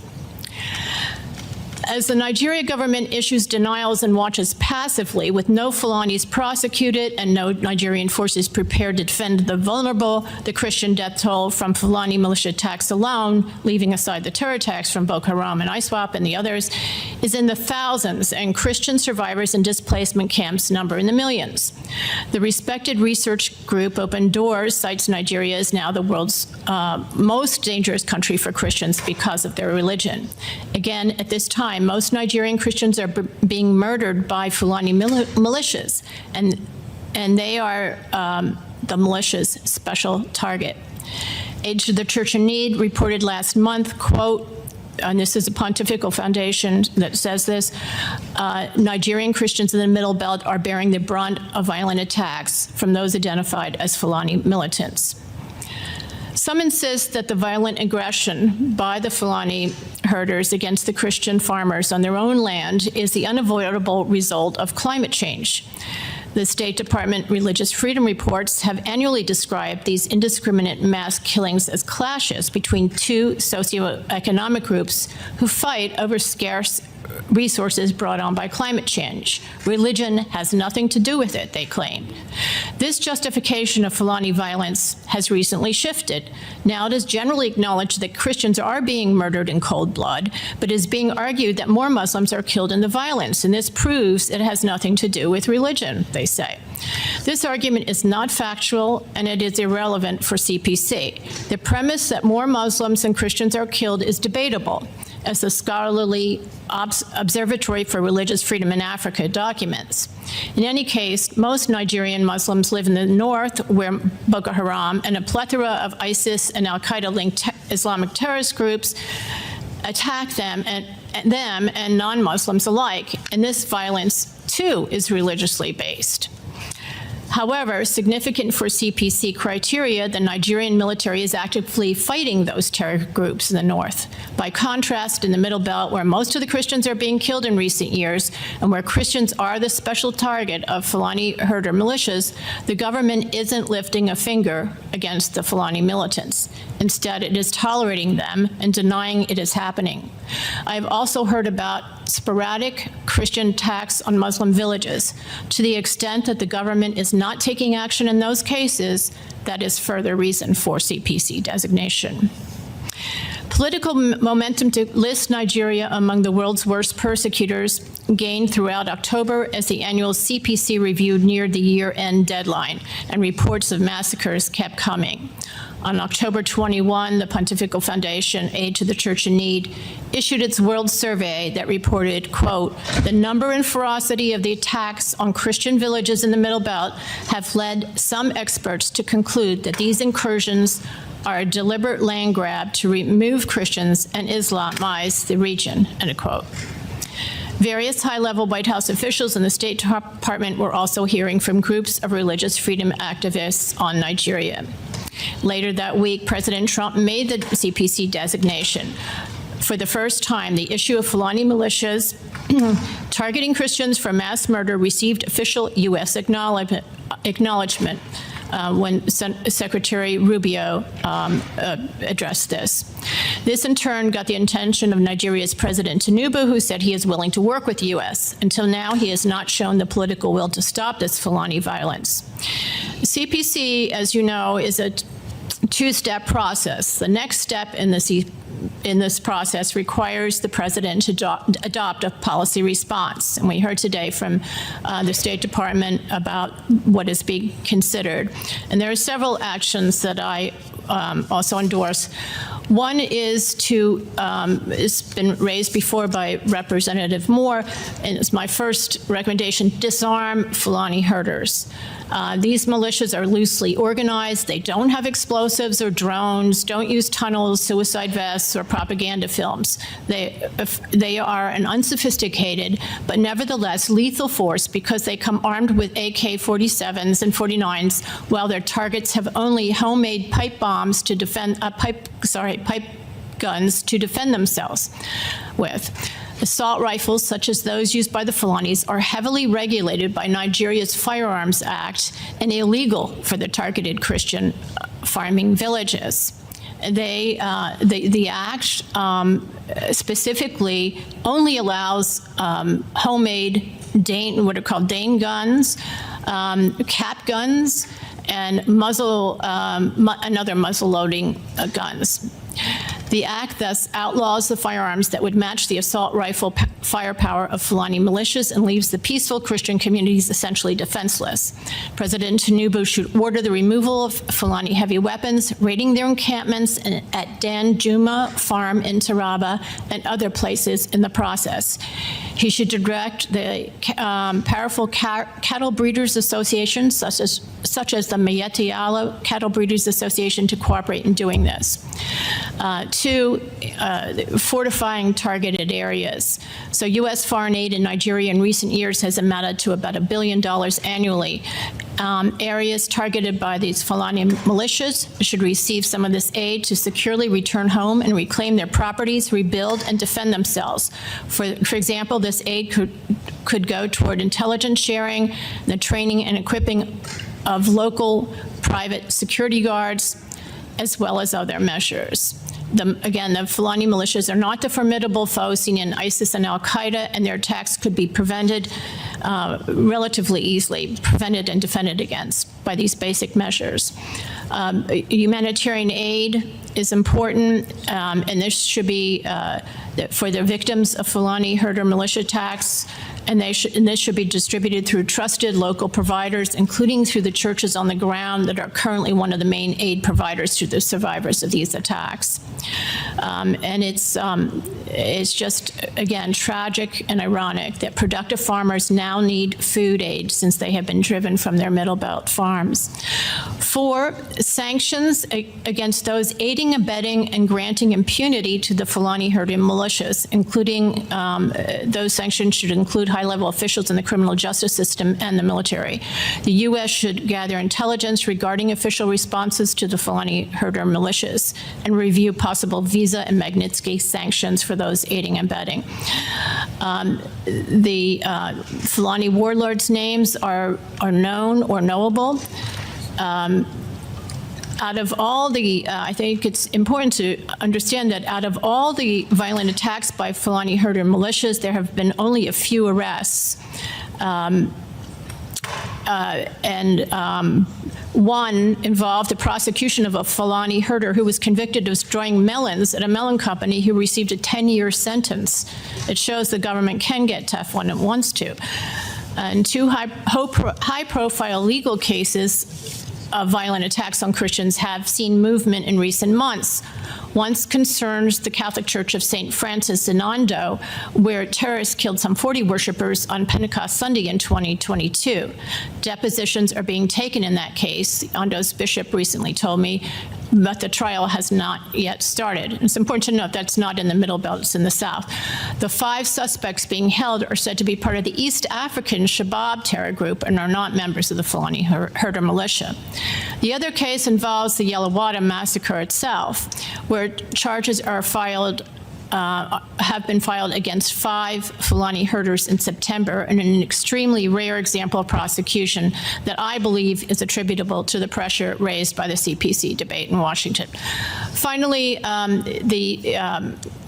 the International Religious Freedom Act suggests as a possible policy response to CPC designation a binding agreement with the country to prevent further violence. So I think that is something that should be considered as well.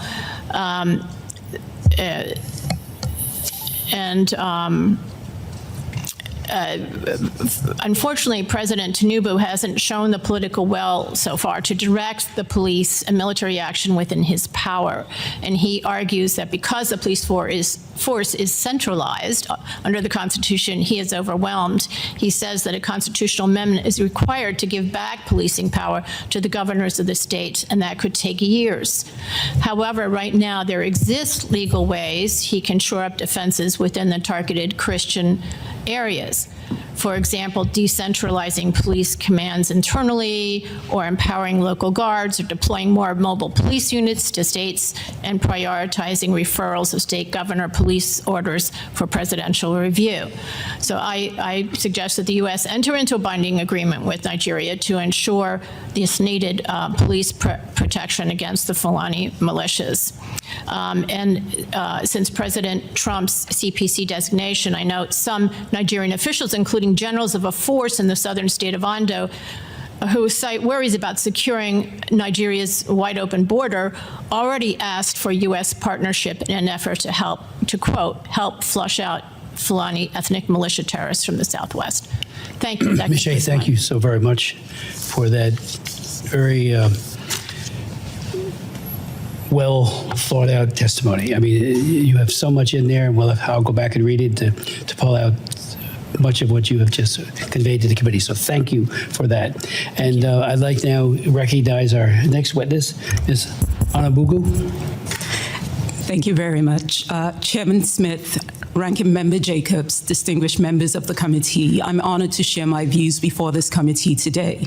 Just want to state that CSIS does not take policy positions, so the views represented in this testimony are my own and not those of my employer. In this testimony, I would like to reinforce the recommendations that I made before this committee in March. In addition, I would like to reflect on how this tenuous moment in U.S.-Nigeria relations provide an opportunity for both countries to work together to address the critical threats of jihadist violence and insecurity in Nigeria, and to develop a more strategic partnership. The United States and Nigeria have a complicated bilateral relationship with shared interest in counterterrorism and economic development. But this relationship is often marked by periods of friction. Nigeria wields significant continental and regional influence, but grapples with violent extremism and internal security.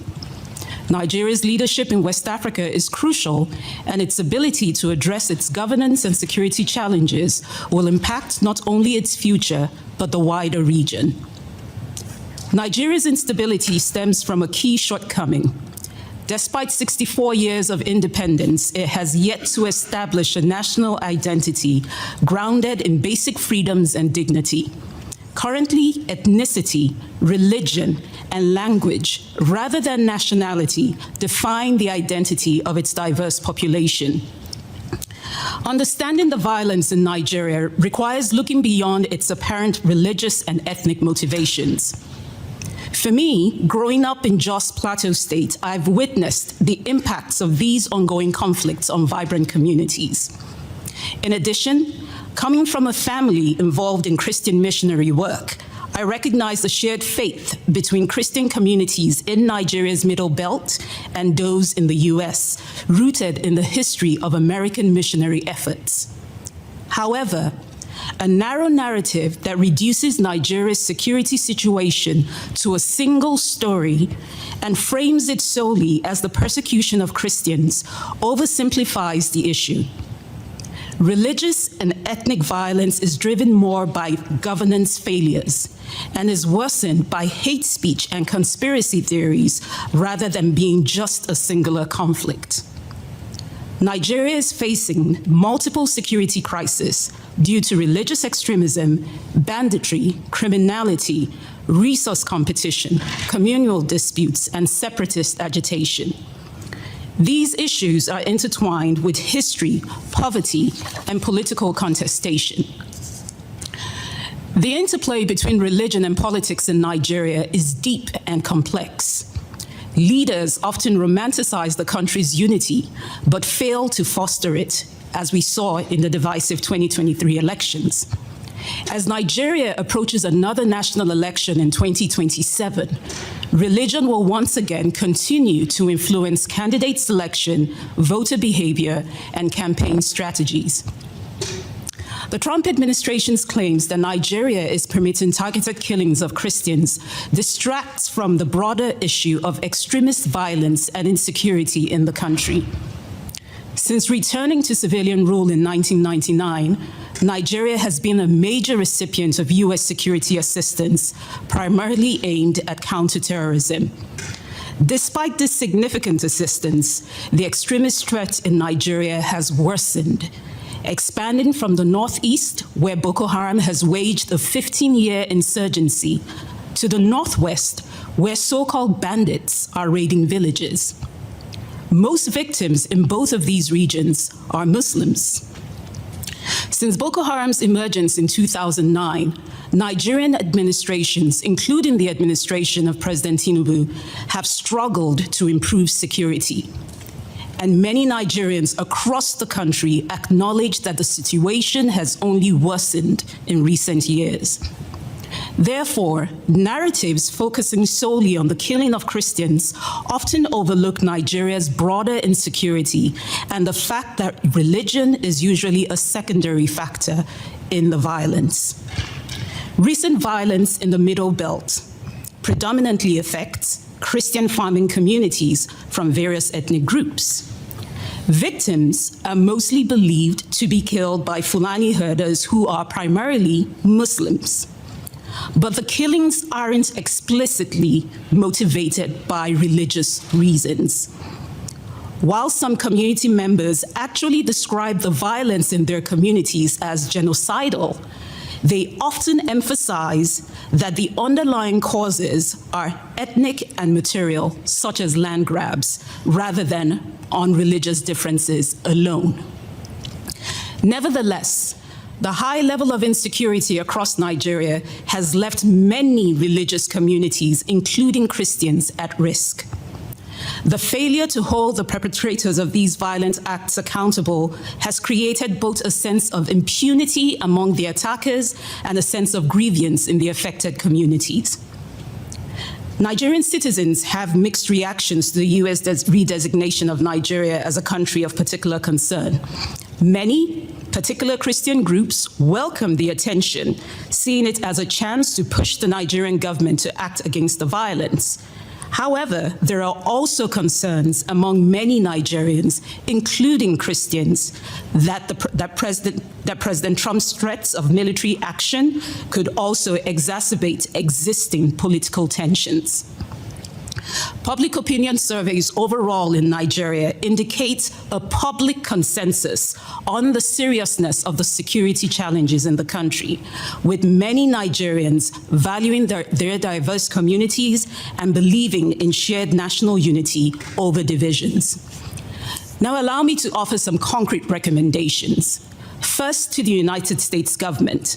It's important to engage deeply and broadly with communities across Nigeria.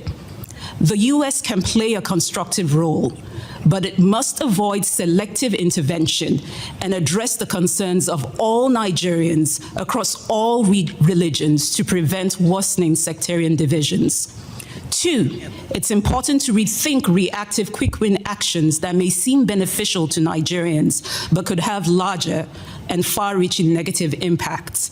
If the Trump administration proceeds with unilateral military action in Nigeria, it could endanger the Christians it aims to protect and worsens divisions along religious lines.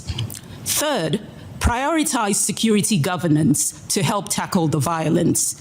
The U.S. should reassess its security cooperation with Nigeria, focusing on building a program that prioritizes security governance and ties military support to tangible reforms. This renewed partnership should extend beyond military aid to include intelligence sharing, rule of law, and governance. 4, support local actors that are advancing inclusive peace and conflict resolution. Supporting moderate religious leaders and community networks in developing early warning systems can shift the focus from identity-based conflict to sustainable solutions. 5, work more with Nigeria's states and its growing city centers. The U.S. government should decentralize its engagement with Nigeria by strengthening dialogue and support for receptive leaders at state and local levels, particularly in the Middle Belt, which is home to about 45 million people. The focus should be on local security to foster a safe environment for agriculture and manufacturing. This approach should integrate economic development with sustainable peace by addressing root causes of the conflict through economic revitalization, institutional reform, and business initiatives. Finally, for the U.S. government, it is important to revive the U.S. Congressional Bipartisan Caucus on Nigeria. The U.S. relationship with Nigeria is a key strategic partnership in Africa. An active bipartisan congressional caucus will highlight this importance, foster discussions, and provide a platform for diverse perspectives to better inform legislative responses on various issues. Now, recommendations for the Nigerian government. It is important to appoint a Nigerian ambassador to the United States to improve its international engagement and manage narratives about its security realities. It's critical for President Tinubu to appoint a capable Nigerian ambassador to the U.S., as I also recommended in my testimony in March. Second, the Nigerian government needs to make accountability of both perpetrators and of the authorities central to the response. Nigerian citizens need justice, as criminality in the Middle Belt has increased due to impunity. The narrative of Christian genocide has gained traction because of years of mass killings without accountability, leaving many faith communities feeling abandoned. Third, Nigerian government needs to get serious about police reform. Nigeria's single federalized police force struggles to address the country's complex security challenges. The Tinubu administration needs to accelerate initiatives to improve citizen security, including the recruitment of 30,000 new police personnel he approved in June. The military in Nigeria is overextended. Many of them are handling duties that should be handled by the police.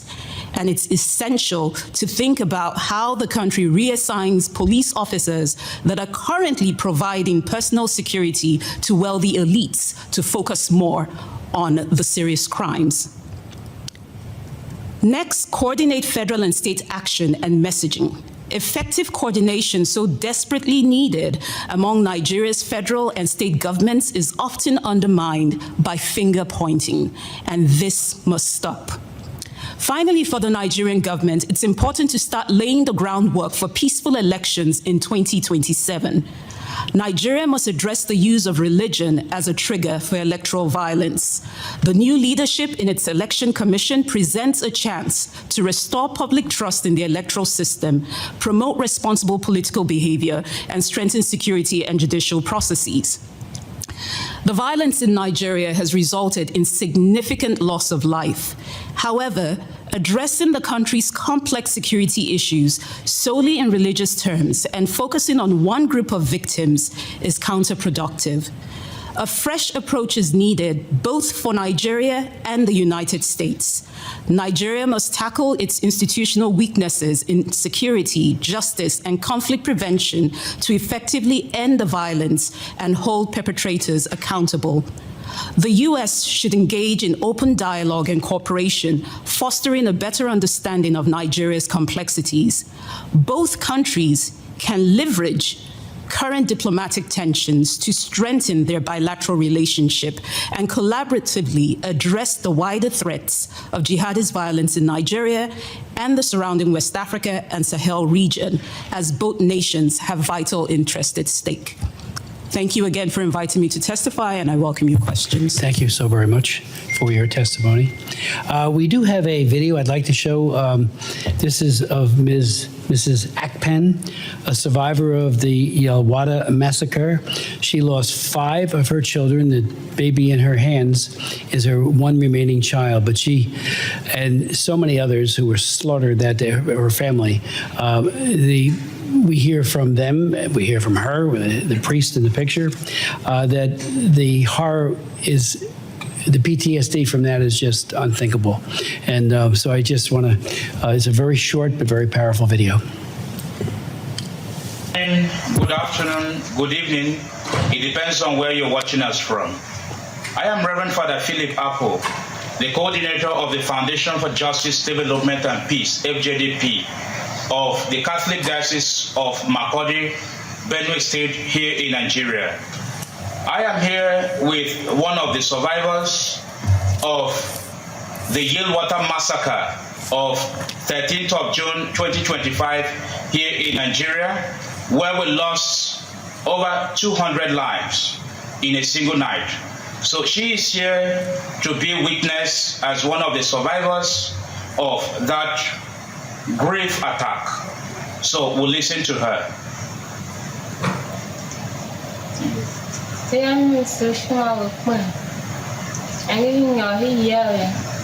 That her name is Nsushima Akpen.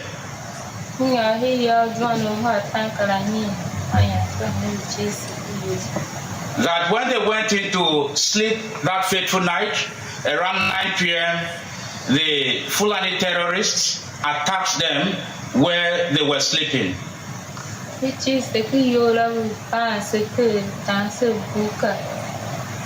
they were locked inside the camp at Yelwata, and they were butchering them with cutlasses and shooting guns as well.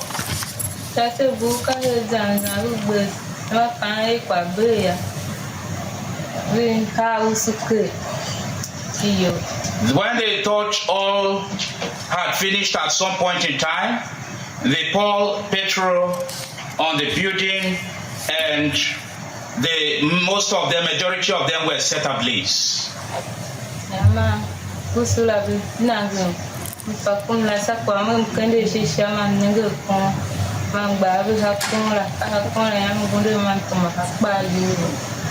That in the course of this action, she saw a tree up when she lifted up her eyes, and she raised her hands, head on the tree, climbed up where she was able to hit herself.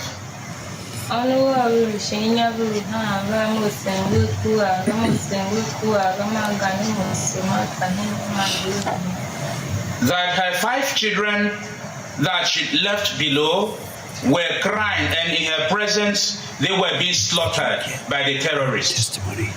Okay.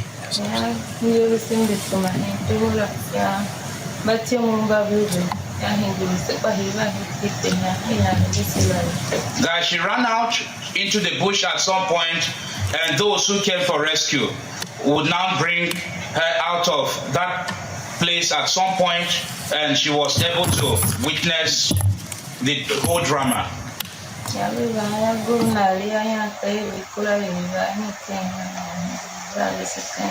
And when the people came, they were now relocated to a new camp. So thank you very much. This is the much we can receive from Nsushima Akpen. God bless you. Thank you very much. And we now go to questions. Let me just ask, on one of my trips to Nigeria, I did visit the Fusion Center, which there was a great deal of cooperation beginning. And I mentioned that our ambassador, Mike Waltz, to the United Nations was actually deployed there as a Green Beret and a part of a special forces training component. there was a great hesitancy on the part of our government to engage that to the degree that would really make a difference. And I'll tell you what they told me. They said that they were worried about the applying the Leahy law so that we do not fund or train human rights violators. So believing that, I actually asked, I had a hearing, and Ed Royce did a hearing on the full committee, and we asked the Undersecretary of State under the Obama administration how many Nigerians could be trained. And she said, matter of factly, half. We don't need half, but a large number, half would be, that could be trained in counterinsurgency. They wanted night vision goggles. They wanted intel to track down, Boko Haram and these other then emerging groups, ISIS West Africa, for example, and it never really materialized the way it could have. Now, one of the hopes I have, and we hope many of us have, coming out of this, will be that there will be a renewed effort to, again, support human rights trained people, men and women who are not accused, and certainly that is a very difficult thing to prove one way or the other. The Leahy law is very hard to implement, and I sat through an actual session with a Foreign Service officer in Abuja as he went through names, and just to get a sense of how robust the effort is. Very, very hard to do. But again, so many can be trained, and I think what we are hoping will come out of this, in addition to a whole lot of other things, is a very highly trained counterinsurgency force that will take it to Boko Haram, the Fulani terrorists, and others. I note that just today, there's a report that just came out that the president is not going to a G20 meeting, and he's deploying additional people to a place where there were killings in Kawara, and I hope they're realizing we're not kidding in the United States. The President of the United States is absolutely committed to this. Marco Rubio is as well, and right on down. And what are we doing? We want to help, as I said earlier, those who are at risk, those who are dying, those like that wonderful woman we just saw a moment ago who lost 5 of her children. We don't want that to happen anymore. And, I do believe that the art of the possible, when you have a will, when you have a focus, you can have great achievements for peace, and that's the hope here. So last night, and I know that my colleagues also had meetings with this high-level delegation, and ours went for almost 2 hours. And I said, think of us as partners. Yes, we do have the ability to levy sanctions, and you may not like it, but we're doing it because we care about the people in your country that are being slaughtered, both Christians and Muslims. So your thoughts on really getting this cooperation off the ground.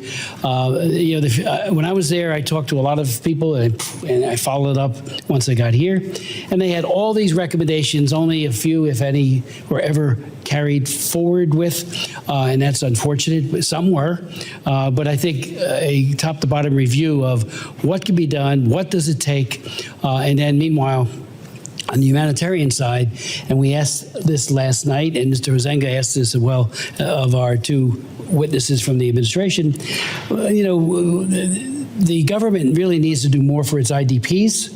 It has not, but we want to be helpful there too, making sure that food, medicine, shelter is available to them. So the IDP camps that I've been in were awful. One was an old hotel that was just, a makeshift turned into an IDP, and that was probably one of the better ones. So your thoughts on that, on really helping Nigeria to help themselves? Well, I think that that is important. That's the way to tackle this problem once and for all. I think that President Trump has instilled at least some political will on behalf of the government to,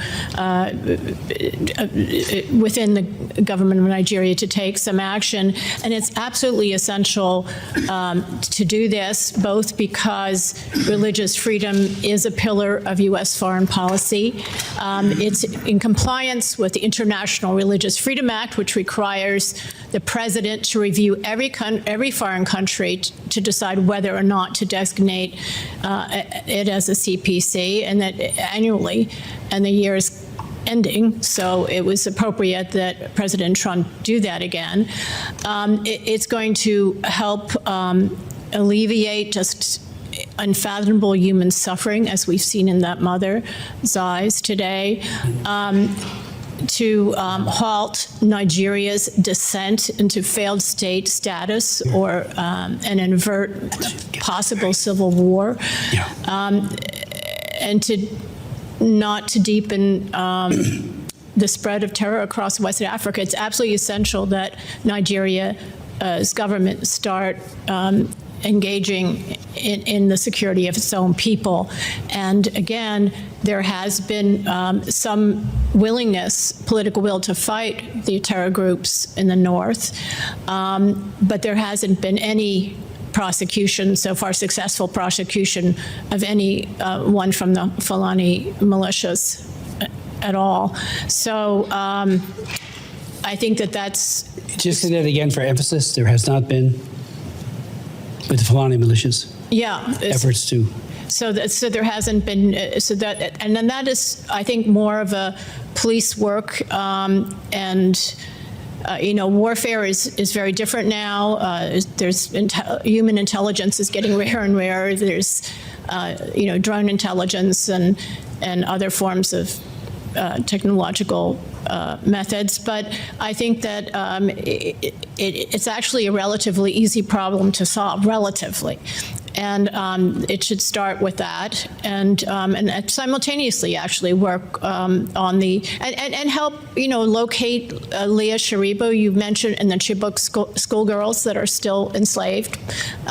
You mentioned, Mr. Chairman, that there was intelligence sharing in the past, but nothing happened. I think that was a prime case of that, and that should be pursued.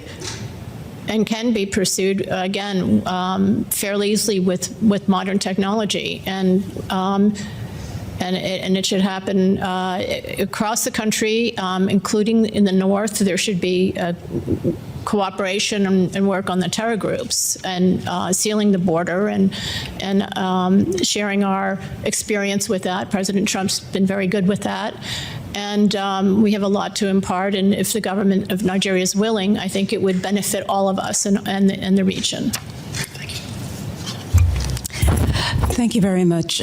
I think, consecutive U.S. administrations have defined or described the relationship with Nigeria as one of its most important on the continent. And even though that relationship has been complicated with, periods of friction, I think this moment that we find ourselves in seems as if all things have aligned. And there is an opportunity now for both the U.S. and Nigeria to come to the table to reset that relationship, especially given the fact that citizens across the board in Nigeria, every data point you look at, there's overwhelming acknowledgement that the levels of insecurity in the country are unacceptable.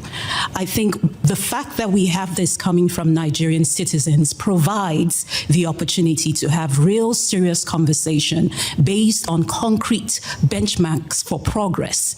The mistake that would be made is if it is seen as being a selective intervention favoring one group over the other. So there is an opportunity for Nigeria and the U.S. to reset its relationship, one that would really be based on listening to the Nigerian people. And Nigerians are saying levels of insecurity are very high. How do we address it? So this opportunity now provides leverage to the U.S. working with the Nigerian government to actually show some very clear progress. Okay, thank you very much. I would point out, and this is worth noting, because I was always perplexed with Secretary Blinken, and I asked him at hearings just like this, why he withdrew CPC, and I never got a good answer. But when we were doing the International Religious Freedom Act of 1998, I held all the hearings, most of them in this room. And John Shattuck, who was the Assistant Secretary for Democracy, Human Rights, and Labor, testified against it. For the Clinton administration. On the record, I have all the records, you can go look at it. He said it would create a hierarchy of human rights, which is nonsense. And I even, in my response to him at one of the hearings, was to say, okay, I was all for combating apartheid, which was not a very popular thing within my party in the very beginning of the Reagan administration, and I was all for it. Did that take away any other human rights work we were doing? It was not in lieu of, it was in addition to what we were doing in any other area of human rights work. And I said the same thing about religious freedom. It is a pillar of our Constitution. It's a pillar of our, it's really a universally recognized human right. But they said it would said. 1 year later, I had a hearing on, did it do that? And I had the the Ambassador at Large for Religious Freedom testify, because they were all saying, Shattuck especially, it would make everything worse on religious freedom. And the word back was, even after 1 year, it was seriously advancing religious freedom. Ditto on trafficking. I was told by Harold Coe, the Assistant Secretary for Democracy, Human Rights, and Labor, right from where we're sitting right now, that most of what was in my Trafficking Victims Protection Act of 2000 would be counterproductive. We don't need a tip office. We don't need all of the dozens of new programs that were unleashed by that law. And there was a bipartisan law. Sam Gajenson, who sat right here with me, it was my bill, but he was our principal co-sponsor, and we really worked together to get it passed. And he was from Connecticut. And again, as we went over the year and year after that, it was like, yeah, it really did help.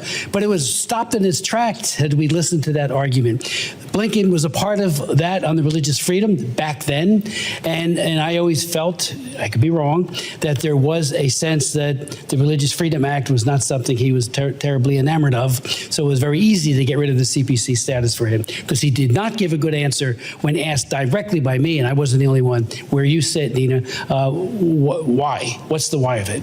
And at one point he told the appropriators that there's none of this has anything to do with religious freedom, you know, in terms of the violence. Really, it just doesn't pass a straight face test. So you know, that's, in my humble opinion, one of the reasons why we had such, again, and I remind everybody, it was Clinton who signed the International Religious Freedom Act.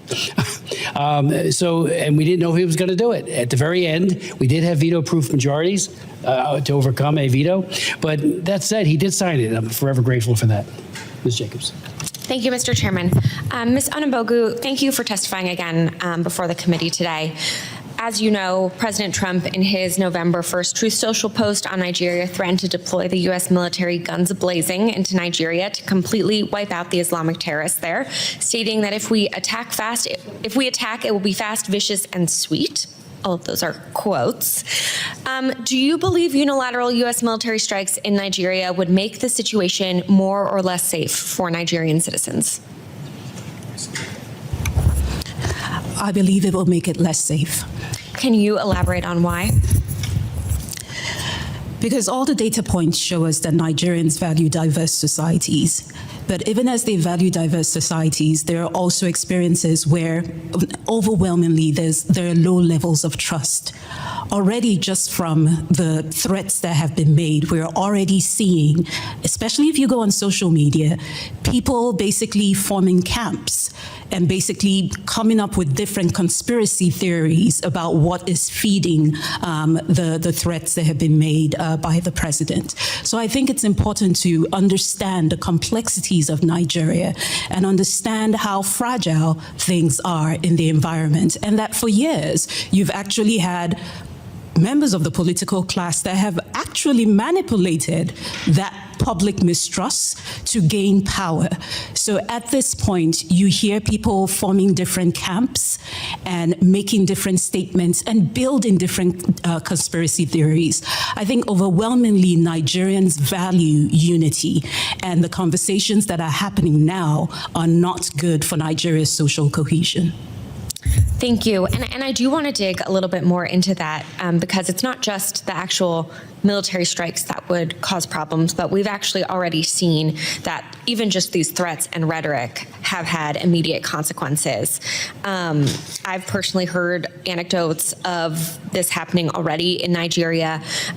You mentioned it in your opening statement that this was a risk. Could you expand on this and explain how inflammatory rhetoric can make tensions within communities even worse and actually lead to the very violence and targeting that this administration says it's trying to counter?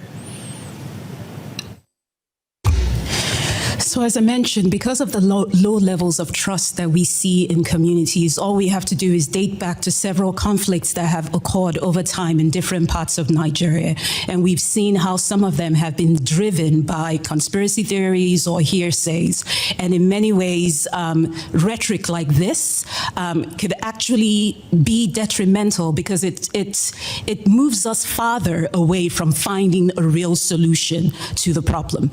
All we have to do is just look at over the last few weeks since the threats were made and to just listen to all the different conversations and discussions happening. None of them have actually come out with real solutions from the side of the Nigerian government or from civil society or the international community. Everyone is all focused on what has been said. So it moves us farther from finding solutions, and especially in environments like those in the middle belt where we've seen protracted conflicts. Time and time again, as you engage in these communities, you realize that while people live together, there are very low levels of trust. And it's extremely important that we keep that in mind because very little things can inflame tensions that already exist in the country.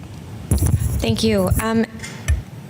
You've talked a lot about this deficit of trust, lack of trust, about the sort of crisis of governance in Nigeria. How should Nigeria fix this problem, and how should the United States work with Nigeria to address it? Like, what would you advocate as the type of diplomatic actions and U.S. investments that would make sense here? I think most importantly, for this situation, Nigeria needs to take the lead and literally summon the utmost political will in this regard. As I mentioned in my testimony, a lot of these narratives have continued because Nigerians are not getting the justice that they deserve. And unfortunately, it's breeding an environment where there's a sense of impunity, where those who carry out attacks, regardless of what religion they come from, they feel they can continue those attacks. And then the communities, there's a sense of grievance where at the end of the day, if they feel that the government isn't coming to their aid, they come up with their own narratives. So at the end of the day, there needs to be an acknowledgement on the part of the Nigerian government. Nigeria needs to take the lead.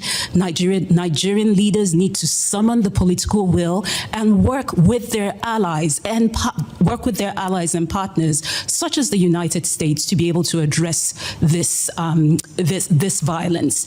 You know, at the end of the day, we may put out numbers there and talk about the numbers of victims, but it's important for us to put a face to these numbers. The violence has gone on for so long in Nigeria. So Nigeria needs to take the lead, work in partnership with allies such as the US, and there is a moment here, there is an opportunity here for folks to come to the table to really find a sustainable solution to this problem. Thank you. I yield back. Mr. Moore. Thank you, Mr. Chairman. Thank you very much. And Ms. Shea, appreciate you highlighting the issue of the disarmament of Fulani militants. I think that certainly would be one of these solutions. Obviously, there's not a singular one. It's a multifaceted problem that's going on here in different regions of the country, and there's a lot of complexities to it. But as we've heard, I think, a couple times here, and I do agree with, there is an opportunity here for the Nigerian government to strengthen, deepen, and broaden their relationship with the United States if they will do that in coordination and cooperation with the United States government. When I met with the delegation, as Mr. Smith met with them as well, that was one of the messages that I gave to them, is that there is an opportunity here, but you're going to have to take that opportunity. And I am very hopeful that they will do that, because myself and Chairman Smith and President Trump, we've had enough of this. This cannot continue to go on in the manner that it has, and it now has the president's attention.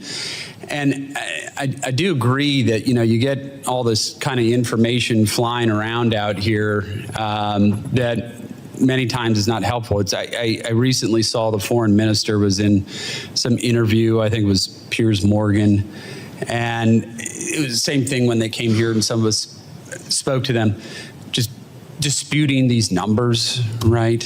I think the foreign minister said in the last 5 years, there's only 177 Christians have been killed. I don't think there's anybody that believes that, right? And I don't think that it's necessarily constructive on their part to try to downplay what's happening here. But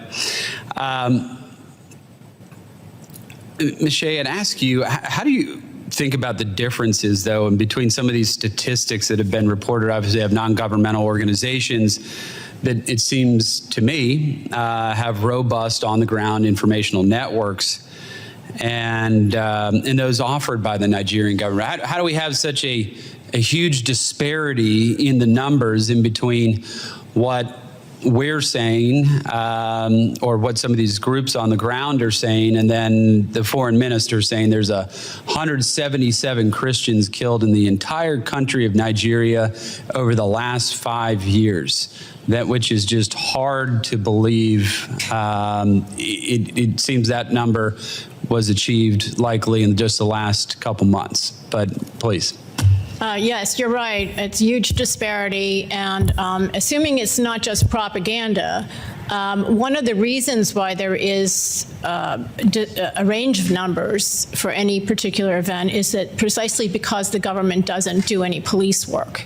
So there's no one that comes in to prevent it, or to, during its occurrence, to stop it, or in the immediate aftermath. So the witnesses have fled for their lives. There's chaos. There's destruction everywhere. The evidence has been tampered with or been deteriorated by the time people come along. It's very hard for the local pastors and priests, who are the ones there taking the body counts, helping the survivors. It's very difficult for them to do that job and at the same time do documentation. They do it as best as they can, but the numbers are far larger than that foreign minister is saying. I also want to say that I think that President Trump's designation of CPC has been extremely important. He has gotten the attention of the government of Nigeria. We've heard that there's a high-level delegation in Washington today discussing this with the United States. I met with him yesterday. Yeah, so I think that this has been a very beneficial exercise thus far. We'll see how it plays out. Yeah, I think you're right on that. And we've heard several people mention early warning systems, and I do agree with that. I think that those can be helpful. But I do want to highlight a case that just happened recently in the Plateau State. We had a pastor there who had warned the Nigerian government and said, we are under imminent threat. We're going to face an attack if you all don't send some forces here in the next 24 hours. We need help. Please come here and help us. The Nigerian government not only ignored it, they literally put out a press release about it, calling it fake news and hyperbole and being overblown. Well, 13 people lost their lives the next day. 13 people. murdered. Christians murdered. I don't know how much an early warning system is going to work if people aren't listening to warnings that are literally over the phone. I'm not sure. So I'd say to the Nigerian government, you're going to have to, and we keep using the term, prioritize this because it's certainly a priority for President Trump. And I think many of us on this panel here today on this dais. But I just wanted to highlight that because that is the type of behavior that has to change, because, and to your point of people not trusting the government, how can you trust a government that doesn't even show up when you ask them to? How are you supposed to trust your life with something like that? You can't.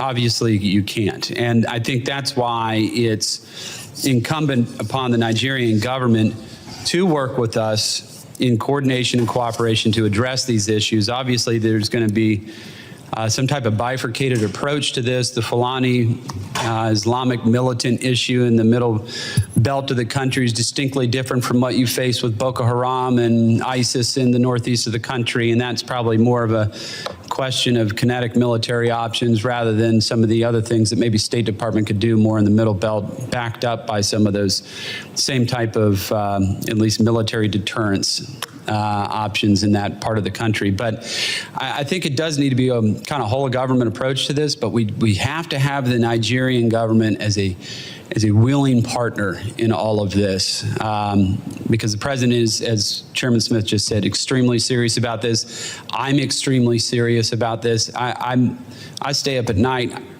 It's hard to sleep sometimes thinking about this, and I pray about it every single night, just thinking about, my own brothers and sisters in Christ in that country just getting murdered for the profession of their faith, our Lord and Savior, Jesus Christ. So it is absolutely heartbreaking. But I do want to thank the chairman again for convening this hearing, as he has over the many years and been working to advocate for the people of Nigeria. Thank you, Mr. Chairman. Yield back. Very much, Mr. Moore, and thank you for your leadership.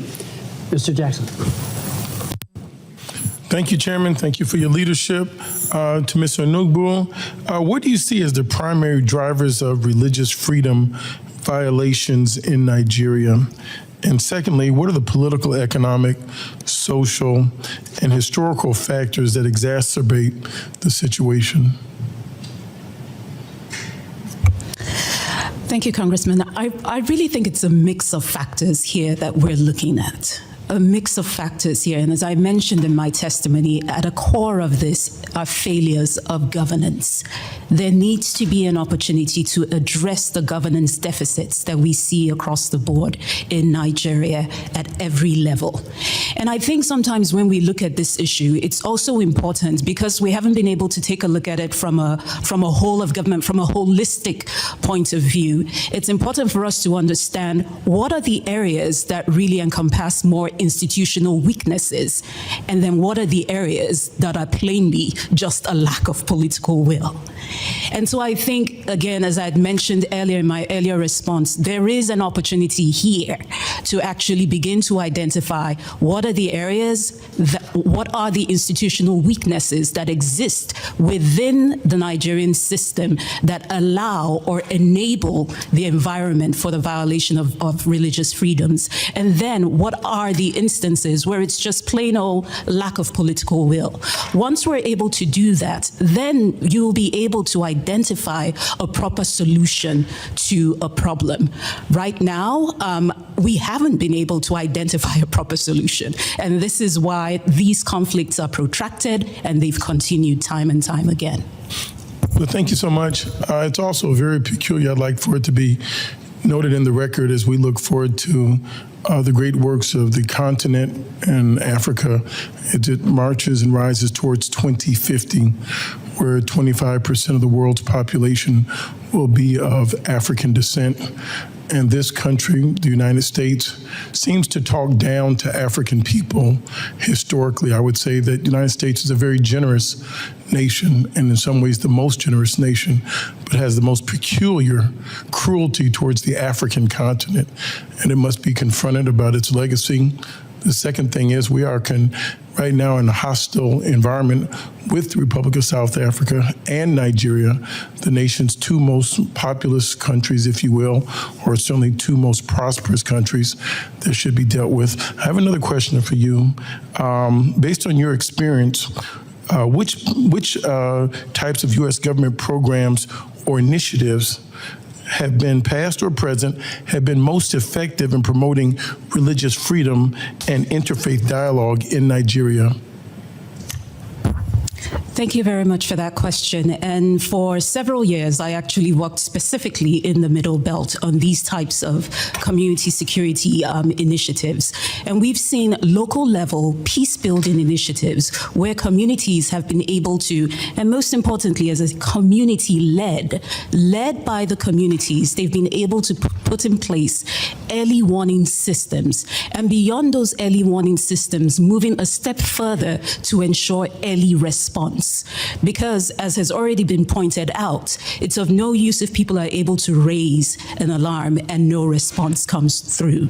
So over the years, we've seen some successful low-level peace-building programs across the Middle Belt, community-led peace-building programs. We've also seen programs that have included religious leaders from both faiths, particularly in places like Kaduna, in Adamawa, in Benue, in Plateau State.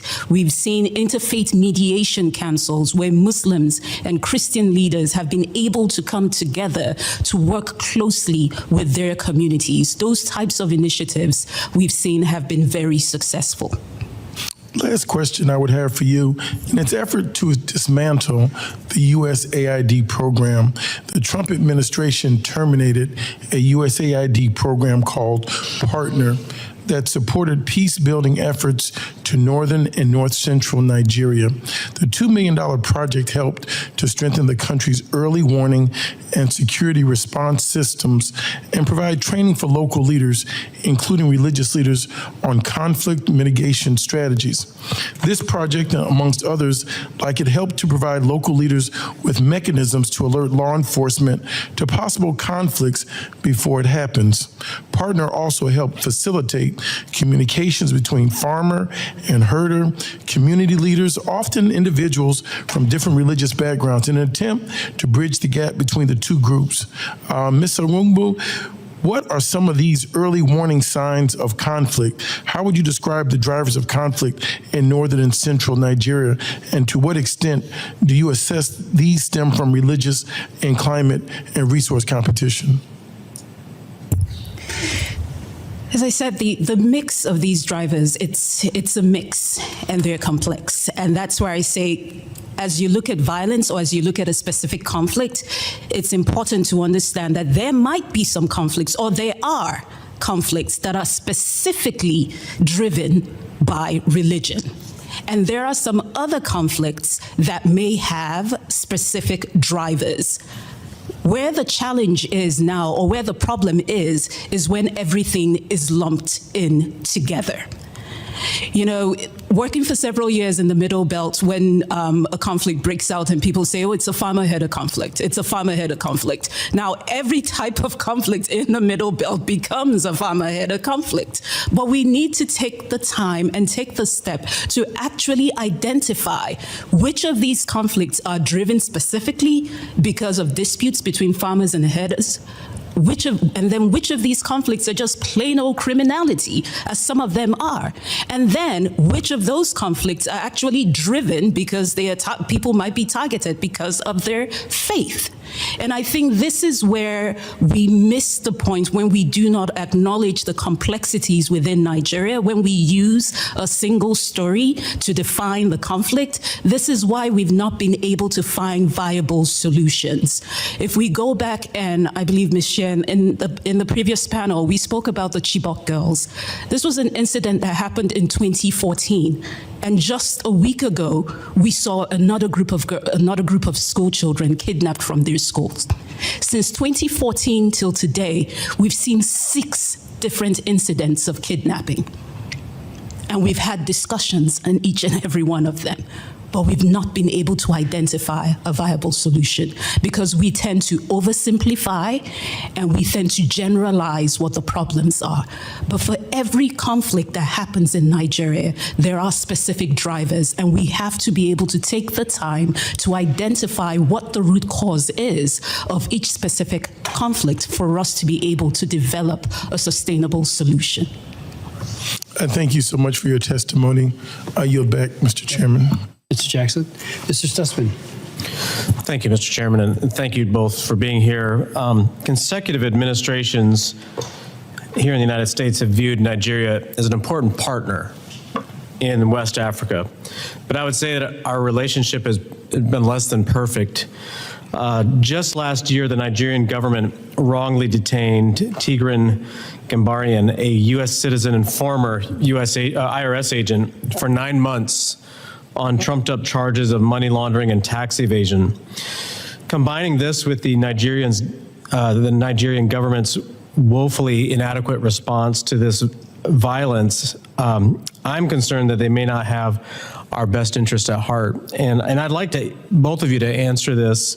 And Ms. Shea, maybe you can go first, but would you elaborate on the relationship between Nigeria and the United States? And do you think continued inaction on religious freedom issues will harm our relationship going forward? Does Nigeria want to have a civilized relationship with countries in the West and in Europe and other parts of the world? Oh, thank you for your question. I think that Nigeria wants and needs the United States. And I think that many Nigerians have come to this country and continue to come to this country for education, for investment reasons, or to live. And they are among our most successful, if not the most successful immigrant group. So I think that they have a lot to gain, and they know that from a relationship with the United States. I think I'm encouraged that the Nigerian government has an extremely high-level delegation over here talking to the Trump administration about how to improve relations. So that the Nigerian people, for sure, is what it sounds like you're saying, want a relationship with the United States. What about the Nigerian government? I mean, to the extent that, they're giving us lip service on Christians being killed, I mean, do they have the ability to put a stop to the killings? I think they have an ability to take action, which they have not done in the Middle Belt, where the Christians are the primary target. They're the special target of these militias. And the government has not lifted a finger to help them until now, and maybe not even now. But I think that the government was not given any message before. I mean, we really, this is the first year that the first couple weeks that the government of the United States has said that there is a problem, that we are not happy. Our law, the International Religious Freedom Act, requires us to point them out and put them on the list of the world's worst persecutors of religious freedom, violators of religious freedom. So they have not gotten that message before. Before they were told that there were root causes, that these are two socioeconomic groups, there was no mention of religion. We were told, and the chairman, Smith, was told by Secretary Blinken and others that this had nothing to do with religion. So now we have a new analysis, and I think that we've had a very hopeful response to that. Ma'am, I mean, are we frenemies? Are we, what are we? We're friends. And I'm sorry, I actually missed your original question, if you could repeat. Yeah, I'm just asking, could you elaborate on the relationship between Nigeria and the United States? And do you think that continued inaction on religious freedom issues will harm our relationship going forward? Does Nigeria, are they hearing the messages that are coming from our president, from the United States, about the concern of genocide? And not just, I mean, I realize there's people that are being killed that are both, Christian and non-Christian, but that this sort of violence is just cannot be tolerated. Well, if they weren't hearing it before, they're definitely hearing it now. And I think, as I've mentioned before, there is an opportunity, and an opportunity that should not be missed in the way we convey as the U.S. how we want to work with Nigeria on this issue. The framing of the engagement really matters, and I think this is where we have to be, the U.S. has to be strategic in its partnership. The partnership with Nigeria, as you rightfully mentioned, is one of our most important partnerships on the continent. As was mentioned, by 2050, the population of Nigeria will surpass the population of the United States. So this is definitely a relationship that we have to keep and build, but approach our dialogues from a place of honesty. And I think what we have going now in this relationship is that the Nigerian people, there is a wide acknowledgement by the Nigerian people that something needs to be done, and done quickly, about the levels of insecurity in the country. Do you think the Nigerian government is capable of putting a stop to the violence? And then this is where I say that with the Nigerian government actually looking at where the inefficiencies lie or where the weaknesses are within its institutional capacity. And I think this is where, again, being able to differentiate what are institutional weaknesses and then what is just plain lack of political will. Yeah. And I think there needs to be an admittance of where the areas of weakness lie. And there are some clear areas of weakness. I agree, and I think they should, if they can't handle it, they should be willing to ask the international community for help. I mean, you know, we should all be standing for life, no matter where we're at in the world. Thank you. Thank you. I'll yield back. Thank you. As we close, I just want to make a point. The U.S. Commission on International Religious Freedom, in their report, says that Nigeria's government has continued to forcibly close camps hosting displaced Christians who fled violence by Boko Haram, despite persistent security concerns in their communities of origin. That is a deep concern, and we're appealing to the country, to the government, I should say, of Nigeria, to rectify that. I also would point out that, you know, there's without objection, I would ask that ask unanimous consent that a op-ed that's in National Review by Maureen Ferguson and Asif Mahmood be included. The title is "Nigerian Girls Are Being Kidnapped. Islamic terrorists have inflicted a decade of religiously motivated violence on Christian women and girls." I would note parenthetically that according to Amnesty International, April 2024, that over 1,700 children have been abducted since 2014, since the Chibok girls incident, 17 cases of mass abduction. But it's interesting that this piece that was written, that this op-ed, and without objection, it'll be part of the record. Maureen Ferguson was appointed to the commission by Mike Johnson, the speaker. Asif Mahmood was appointed by Hakeem Jeffries. So there you have both sides of the aisle, both sides of the political, ideological spectrum, writing an op-ed about these girls and about this terrible sexual violence. So without objection, it is part of the record. And anything else that you'd like to say before we close? Thank you so much for your leadership, your comments today. I want to thank my colleagues, both sides of the aisle, for their very, very incisive questions. And we have much to do. The hearing is adjourned.